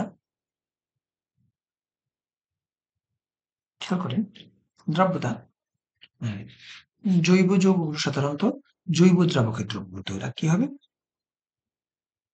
জৈব দ্রাবকে দ্রবীভূত হয়। এখন কিছু জৈব দ্রাবক গুলো কারা আছে দেখেন, এক্সাম্পল হিসেবে আমি বলতে পারি, আমরা পড়েছি CCl4, খেয়াল করে দেখেন, তারপরে CH, Cl3 ক্লোরোফর্ম, তারপর C6H6 বেঞ্জিন, তারপর টলুইন, হ্যাঁ, এটসেট্রা এটসেট্রা, এরকম আরো আছে। হ্যাঁ, আমরা সামনে যাবো আর পড়বো, এরকম অনেক জৈব দ্রাবক আছে। আর অজৈব যৌগগুলো সাধারণত, যেখানে জৈব দ্রাবকগুলো মানে কি, অপোলার দ্রবণ, অপোলার যৌগ, এগুলো কি সাধারণত অপোলার যৌগ। হ্যাঁ, সাধারণত এদের তড়িৎ ঋণাত্মকতার পার্থক্য খুব বেশি হয় না। এটা সাধারণত অপোলার যৌগ হয়ে থাকে। ঠিক আছে, অপোলার যৌগ মনে থাকবে, একটু খেয়াল করবেন। অপোলার যৌগ কাকে বলা হয়, যাদের তড়িৎ ঋণাত্মকতার পার্থক্য সাধারণত 0.5 এর নিচে থাকে, তাদেরকে বলা হয় অপোলার যৌগ। এটা নিয়ে আমরা মৌলের পর্যায়ক্রমিক ধর্ম, রাসায়নিক বন্ধনে আলোচনা করবো। একটু মনে রাখবেন, অপোলার যৌগ মেইনলি হচ্ছে আমাদের যে মিউ অফ আয়নের মানটা, ঠিক আছে, 0 থেকে বড় হয়, কিন্তু 0.5 থেকে ছোট হয়। ওকে, এটা একটু মনে রাখলে হবে। আচ্ছা, আর অজৈব যৌগগুলো পোলার দ্রাবকে বা পোলার দ্রাবকে দ্রবীভূত হয়। এগুলো কি হয়, পোলার দ্রাবকে দ্রবীভূত হয়। ওকে, আচ্ছা, দেখেন, উৎকৃষ্ট পোলার দ্রাবককে এক্সাম্পল হিসেবে বলতে পারি আমরা পানি। এটা নিয়ে আমরা জানি উৎকৃষ্ট হচ্ছে পানি। ওকে, এই ক্ষেত্রে আমাদের মিউ এর মানটা কত হয়, সে 0.5 থেকে বড়, হ্যাঁ, কিন্তু 1.7 এর নিচে, বা আচ্ছা 1.7 বা কোথাও কোথাও 1.9 আছে। ওকে, মুছে আমি ভালো করে লিখি,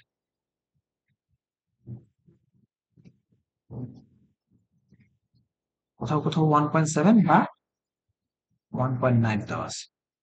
ওকে, তারপর আছে জ্বলন।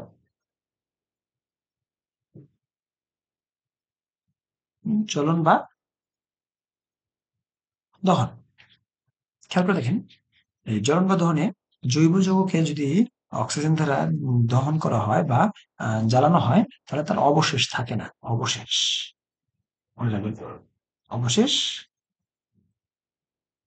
থাকে না। কিন্তু অজৈব যৌগ যদি আপনি জ্বালান, তাহলে অবশেষ থাকে। একটু মনে রাখবেন যে অবশেষ থাকে।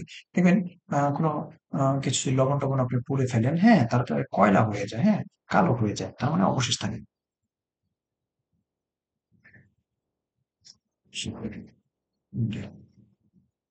আচ্ছা, তারপর হচ্ছে তড়িৎ পরিবাহিতা। তড়িৎ পরিবাহিতা, ওকে, এটা মনে রাখবেন গলিত অবস্থায়, গলিত অবস্থায় তড়িৎ পরিবহন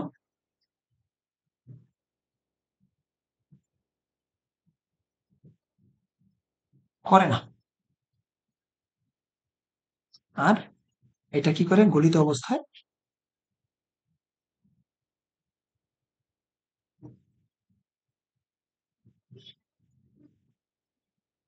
তড়িৎ পরিবহন করে। ওকে, কি বললাম? গলিত অবস্থায় তড়িৎ পরিবহন করে। বুঝতে পারছি বিষয়টা? আচ্ছা আচ্ছা, কারণ নেক্সট পেজে বেশ। তারপর দেখেন, এখানে আমাদের আগের মতনই বিষয় থাকবে। এখানে আমাদের জৈব আর অজৈব, ঠিক আছে? সমগোত্রীয় শ্রেণী, সমগোত্রীয় শ্রেণী, ঠিক আছে? জৈব যৌগের আছে, অজৈব যৌগে নেই।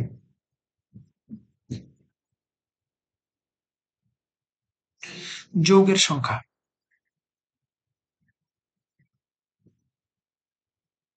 খেয়াল করেন যৌগের সংখ্যা এটা ৮ থেকে ৯ মিলিয়ন বা ৮০ থেকে ৯০ লাখ প্রায়।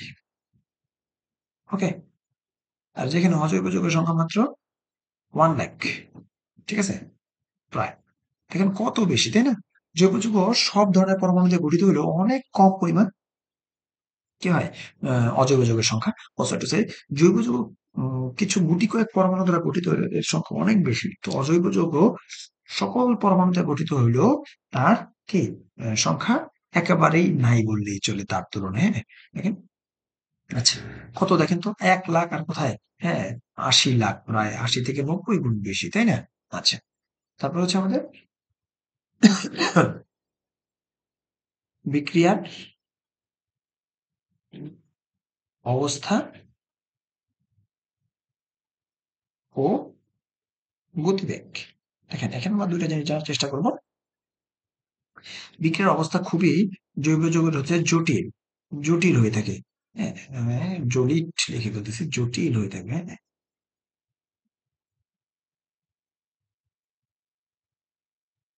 জটিল সাধারণত ২ থেকে ৩ ধাপে ঘটে এটা। আচ্ছা, আর গতিবেগ ধীর গতি, এটা ধীর ধীর গতি, মনে থাকবে। হ্যাঁ, গতিবেগ কি ধীর ধীর। আর এটা সরল, এর অবস্থা কি হয়? সরল, এক ধাপেই ঘটে, এক ধাপ। ওকে, এক ধাপেই ঘটে সাধারণত। এটা কি দ্রুত হয়, যেহেতু এক ধাপে ঘটে দ্রুত বিক্রিয়ার গতিবেগ কি হয়? দ্রুত। দেখেন, এইগুলো সব একসাথে মনে রাখার জন্য আমি একটা কবিতা বানিয়েছিলাম, আপনারা চাইলে এটা শিখতে পারেন। কবিতাটা এরকম: সব গেদা জ্বালায়, তাই যাব স্বামীর বাড়ি। খেয়াল করেন, ওই যে সতে হচ্ছে সংযুক্তি, আমরা আগের পেজে দেখে আসছি। দেখেন, সতে সংযুক্তি, বতে বন্ধন। হ্যাঁ হ্যাঁ, এভাবে মনে রাখতে পারেন যে সতে সংযুক্তি, বতে বন্ধন প্রকৃতি। হ্যাঁ, তারপরে এই যে দেখেন, এখানে আমরা কি বলতে পারি? গে, গেতে হচ্ছে গলনাঙ্ক সঙ্গে, দাতে হচ্ছে দ্রাব্যতা। হ্যাঁ, তারপরে জ্বালায়, খেয়াল করছেন? এখানে আমি মিলিয়ে মিলিয়ে লিখছি। হ্যাঁ, জ্বালাইতে হচ্ছে কি জ্বলন বা দহন, জ্বালায় তাই, ঠিক আছে? তাইতে হচ্ছে আমাদের তড়িৎ তাই। দেখেন এই সমগোত্র যাবো। আচ্ছা, একটু উল্টা করে লিখে ফেলছি। দেখেন, এটাতে হবে যাব, যাব যাব মানে কি, যাব তো হচ্ছে যৌগের সংখ্যা, স্বামী মানে সমগোত্রীয় শ্রেণী। ওকে, একটু একটা উল্টা লিখে ফেলছি, তাই যাব স্বামীর, এই যে হচ্ছে আমাদের বাড়ি, ঠিক আছে? এই হচ্ছে আমাদের, খেয়াল করেন, এইটা হবে আমাদের আগে আর এটা হবে আমাদের পরে, মানে সিকোয়েন্স অনুযায়ী লিখলেই হয়েছে। আচ্ছা, এই ছিল আমাদের জৈব যৌগের পার্থক্য। খেয়াল করেছেন? একেবারেই কিন্তু আমরা সহজ, ঠিক আছে? আচ্ছা, এখন আমাদের আজকের সর্বশেষ যে টপিকটা আছে সেটা হচ্ছে, দেখেন এইখানে খেয়াল করেন, আমরা একটু খেয়াল করি, জৈব যৌগের সংখ্যা কত বেশি, খেয়াল করছেন? যেখানে অজৈব যৌগের সংখ্যা অনেক কম। তো এইটার কারণ জানার চেষ্টা করব। এটা করি, ইনশাল্লাহ আজকের মতো আমরা ক্লাস শেষ দিব। আচ্ছা, তো আমাদের কাজ হচ্ছে কেস 4। এখানে আমরা কি করব? জৈব যৌগের সংখ্যা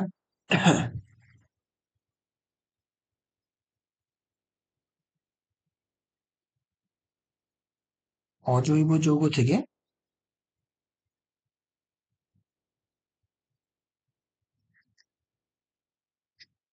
বেশি হওয়ার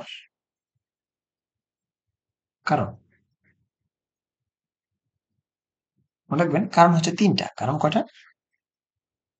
কারণ ৩টি। একটু মনে রাখার জন্য আমি ট্রাই করি। এটা আসলে মনে রাখা লাগে না ৩টা কারণে। তবুও যারা আমার মতো মেধায় দুর্বল তারা শিখে রাখতে পারেন। কসম। কি মনে রাখবো আমরা? কসম। ঠিক আছে? কতে হচ্ছে ক্যাটিনেশন।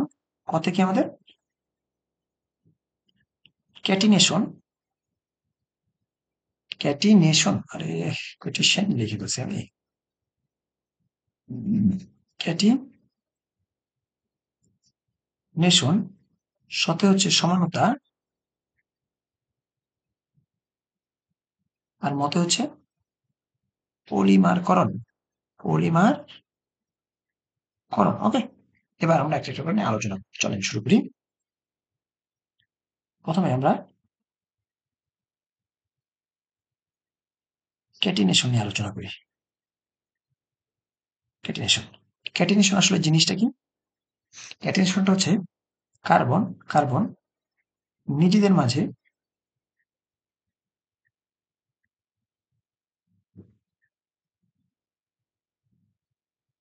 বিভিন্ন বন্ধনে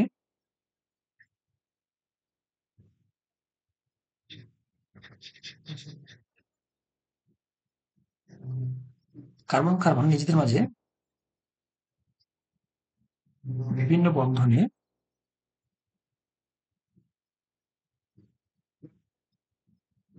আবদ্ধ হয়ে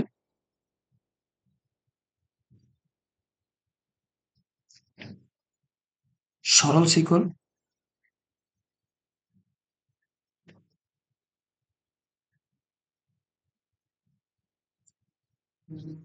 শাখা শিকল এবং চক্র গঠন করার ধর্মকে ক্যাটিনেশন বলে। ওকে? এটা খুবই ইম্পর্টেন্ট একটা জিনিস। আপনার এমসিকিউ তে আসতে পারে বা ক্ষতেও আসতে পারে। ক্যাটিনেশন বলে। তো একটু ভালো করে বুঝে নেন। ধরেন এখানে আমাদের একটা ৬টা কার্বন আছে। ওকে? ৬ কার্বন বিশিষ্ট একটা যৌগ আছে। এটা বুঝার জন্য আমি হাইড্রোজেন দিচ্ছি না, জাস্ট বুঝার জন্য। দেখেন সেটা কি হইতে পারে? একটা এরকম হতে পারে, ৬টা কার্বন সরল শিকল হতে পারে। ৫টা, ৬টা। ওকে? এটাকে আমি এইভাবে লিখতে পারি না, দেখেন তো।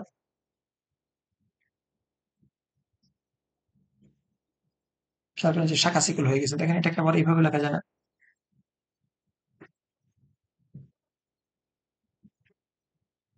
দেখেন চক্র হয়ে গেছে। ওকে? এই যে বিভিন্ন কার্বন নিজেদের মধ্যে বন্ধনে আবদ্ধ হয়ে গঠন করতেছে। হ্যাঁ? তো এটাকেই বলা হচ্ছে ক্যাটিনেশন। দেখেন এটাকে এইভাবে লেখা যায় যে এরকম ৪টা কার্বন ৪ কোনায় দিয়ে তারপরে আবার কি করে দিবে? এখানে একটা কার্বন দিবে, এখানে একটা কার্বন দিবে। ওকে? খেয়াল করছেন? দেখেন আমাদের আরেকটা চক্র গঠন করে ফেলছে। হ্যাঁ? আবার এটার মাধ্যমে বন্ধন দিলে দেখেন আরেকটা চক্র গঠন হয়ে গেছে। তো এইভাবে করে আমরা কি করতে পারি? বিভিন্ন ধরনের মানে এই যে নিজেদের মাঝে বন্ধন গঠন করার মাধ্যমে সে বিভিন্ন আকৃতি বা শেপ দিতে পারে। এতে করে তার বৈশিষ্ট্য চেঞ্জ হয়ে যায়, তার ধর্ম চেঞ্জ হয়ে যায়। বুঝতে পারছেন? গলনাঙ্ক স্ফুটনাঙ্ক চেঞ্জ হয়ে যায়। সো এইজন্য এদের যৌগের সংখ্যা বৃদ্ধি পেতে থাকে। আচ্ছা, তো এখন আমরা জানার চেষ্টা করব ক্যাটিনেশন ধর্মের কারণে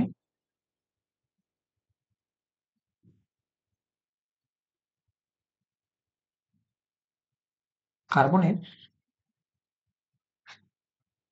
বিভিন্ন রূপভেদ পাওয়া যায়,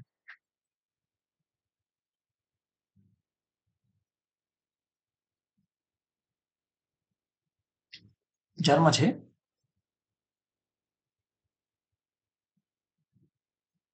তিনটি নিচে আলোচনা করা হলো। খেয়াল করি কোন তিনটা নিয়ে আলোচনা করবো। ১ নম্বরে আমরা হীরক বা হীরা, ঠিক আছে। ২ গ্রাফাইট, ৩ ফুলারিন নিয়ে কথাবার্তা বলবো। ওকে, চলেন নেক্সট পেজ যাই। প্রথমে যদি আমরা হীরক বা হীরা নিয়ে কথা বলি। আচ্ছা দেখেন, এটা দেখতে কেমন ভাই? এটা দেখতে কিন্তু সাদা চকচকে। ওকে, একটু খেয়াল রাখেন, সাদা চকচকে। তো এর সংকরণ কেমন? এর সংকরণ হচ্ছে আমাদের sp3 সংকরণ। ওকে, কার্বন কার্বন সংকরণ কি হবে? sp3 হবে, ঠিক আছে। তো এর জন্য বিদ্যুৎ পরিবহন সে কি করে না? বিদ্যুৎ পরিবহন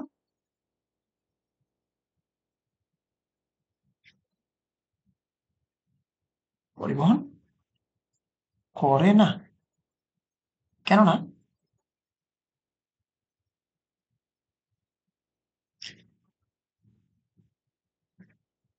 সঞ্চারণশীল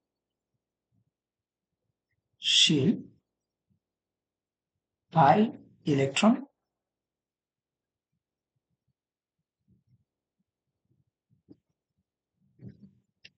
ইলেকট্রন নেই। দেখেন, এটা ওই আয়নিক যৌগের মতো অত বেশি সোডিয়াম ক্লোরাইডের মতো বিদ্যুৎ পরিবহন কোনো বিষয়টা আসলে এরকম হচ্ছে না।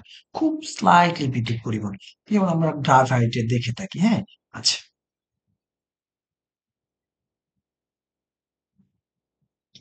খেয়াল করেন। এবার আমাদের আলোচনা হবে হলো গ্রাফাইট নিয়ে। গ্রাফাইটটা আসলে আমরা কোথায় দেখি? গ্রাফাইটটা আমরা সাধারণত যে পেন্সিল ইউজ করি লেখার জন্য, সে পেন্সিলের ভিতরে থাকে। সে কিন্তু বিদ্যুৎ পরিবহন করে। কেন করে? সেটার ভিতরে কি কোনো ধাতব ইলেকট্রন আছে? না, নেই। সেটার ভিতরে কি আছে? এই যে সঞ্চারণশীল পাই ইলেকট্রন আছে। হ্যাঁ, তো সেটাই আমরা দেখার চেষ্টা করবো এখন। চলেন, এটা দেখতে কেমন? ধূসর বর্ণ। ধূসর বর্ণ, এটা দেখতে কেমন ভাইয়া? ধূসর বর্ণ, ঠিক আছে। এটার ভিতরে সংকরণ কেমন হবে? সংকরায়ন, ঠিক আছে। সংকরণটা হচ্ছে sp2, মনে থাকবে। আর সংকরণ হচ্ছে আমাদের sp2। বিদ্যুৎ পরিবহন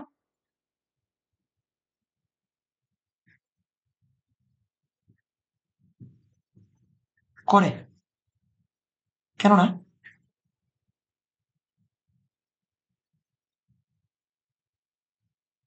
সঞ্চারণশীল বাই ইলেকট্রন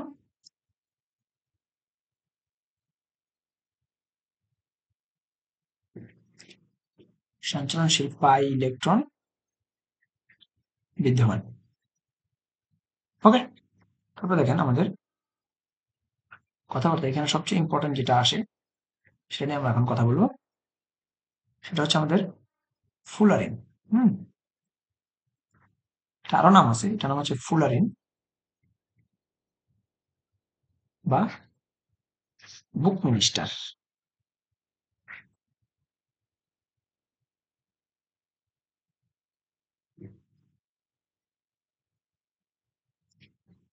বুক মি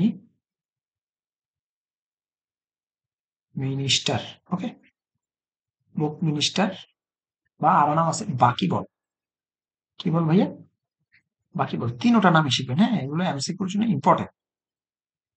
এটা এটা সাধারণত কার্বন সংখ্যা, এর কার্বন সংখ্যা সাধারণত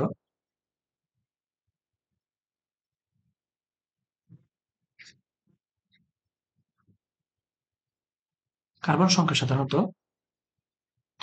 30 থেকে 70টা হয়ে থাকে।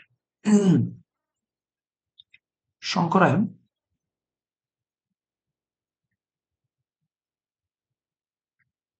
sp2, sp2 সংকরায়ন। ওকে,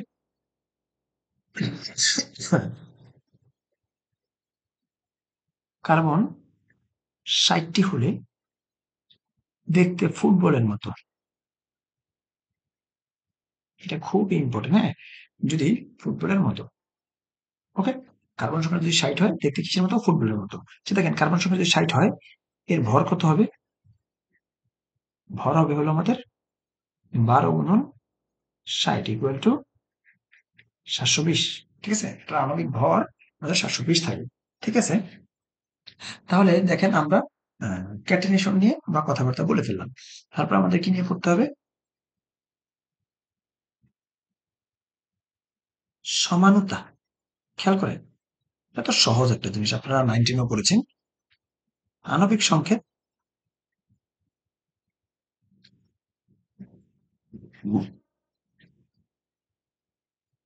একই, কিন্তু গাঠনিক সংকেত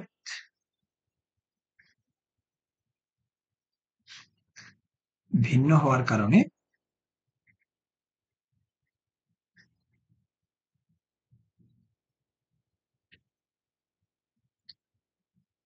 রাসায়নিক বৈশিষ্ট্যের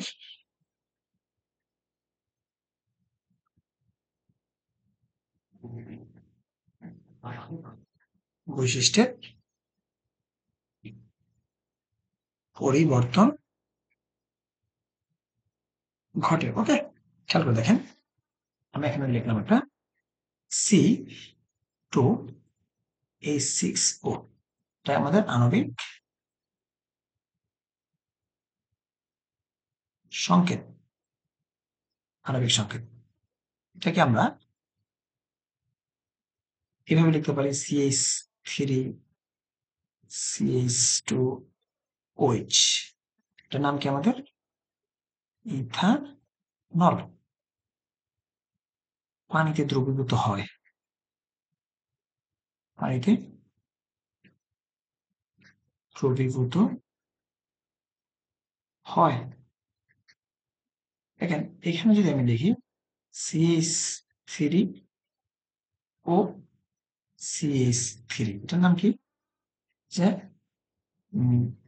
ডাইইথাইল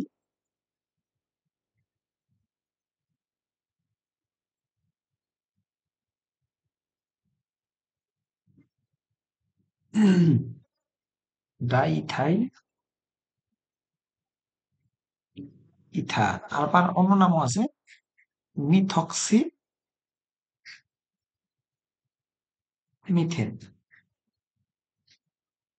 এটা কি হয় না?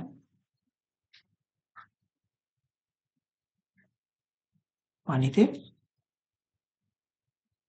দ্রবীভূত হয় না। খেয়াল করেন, আণবিক সংকেত এক, কিন্তু এদের কি গাঠনিক সংকেত? এগুলো কি গাঠনিক সংকেত না? দেখ, গাঠনিক সংকেত। ওকে, এই গাঠনিক সংকেত ভিন্ন হওয়ার কারণে এটা কি হয়ে গেল ভাইয়া? দেখেন, একটা হয়ে গেল আমাদের ইথার, একটা হয়ে গেছে আমাদের, আরেকটা হয়ে গেল আমাদের কি? ইথানল। ঠিক আছে, এবার আমাদের সিতে যেটা আছে আমাদের, সেটা হচ্ছে আমাদের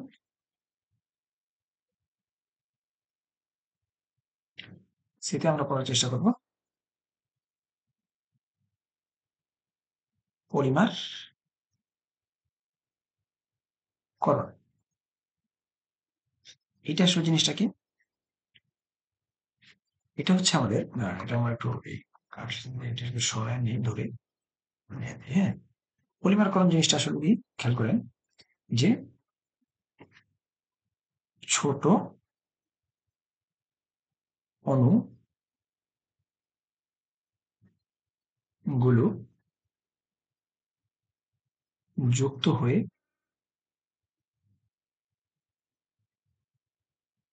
বৃহৎ অণু গঠনের প্রক্রিয়া। ওকে, খেয়াল করেন, এটা যদি আমরা একটা এক্সাম্পল দেওয়ার চেষ্টা করি, n সংখ্যক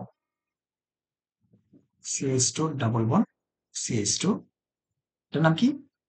ইথিন। সে একে যদি আমি 200 ATM চাপ এবং প্রভাবক হিসেবে অক্সিজেনকে দেই, তাহলে আমাদের এরকম একটা যৌগ উৎপন্ন হবে। দেখেন CH2 একটা হাত দিয়ে, আবার CH2 আরেকটা হাত, এবং এটা দেখতে এরকম টাইপের কিছু একটা হবে। ওকে, এটার নাম হচ্ছে কি আমাদের ইথিন। এটার নাম কি? ইথিন। আর এটা অন কাইন্ড অফ একটা মনোমার। এটা কি আমাদের মনোমার, মনে থাকবে?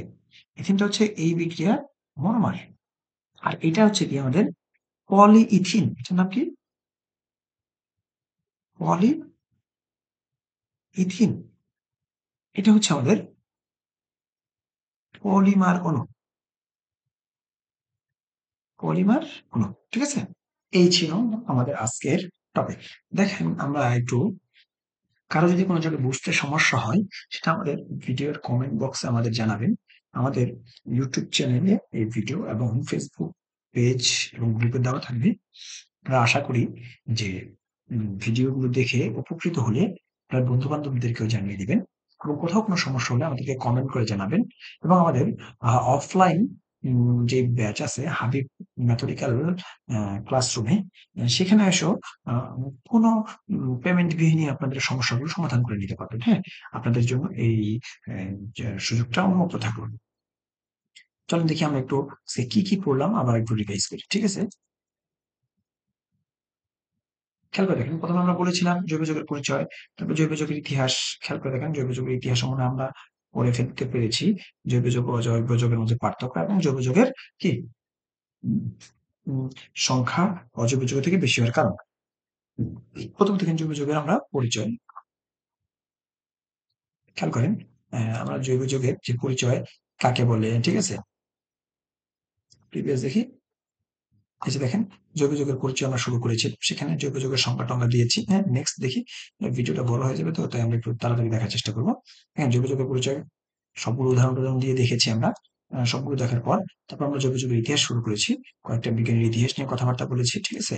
তারপরে আহ, এটা শেষ করেছি। তারপর আমরা জৈব যৌগ এবং অজৈব যৌগের মাঝে পার্থক্য, এটা থেকে IMCQ অনেক আসে। তারপরে হলো আমরা দেখেন কেন জৈব যৌগের সংখ্যা বেশি হয় সেটা নিয়ে আমরা আলোচনা করার চেষ্টা করেছি। তারপর ঠিক আছে, তিনটা জিনিস: ক্যাটিনেশন, সমতা এবং পরিমাপকরণ।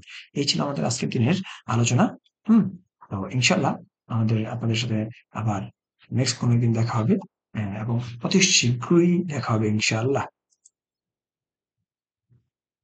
ঠিক আছে, আজকে এ পর্যন্তই। আসসালামু আলাইকুম ওয়া রাহমাতুল্লাহি ওয়া বারাকাতুহু।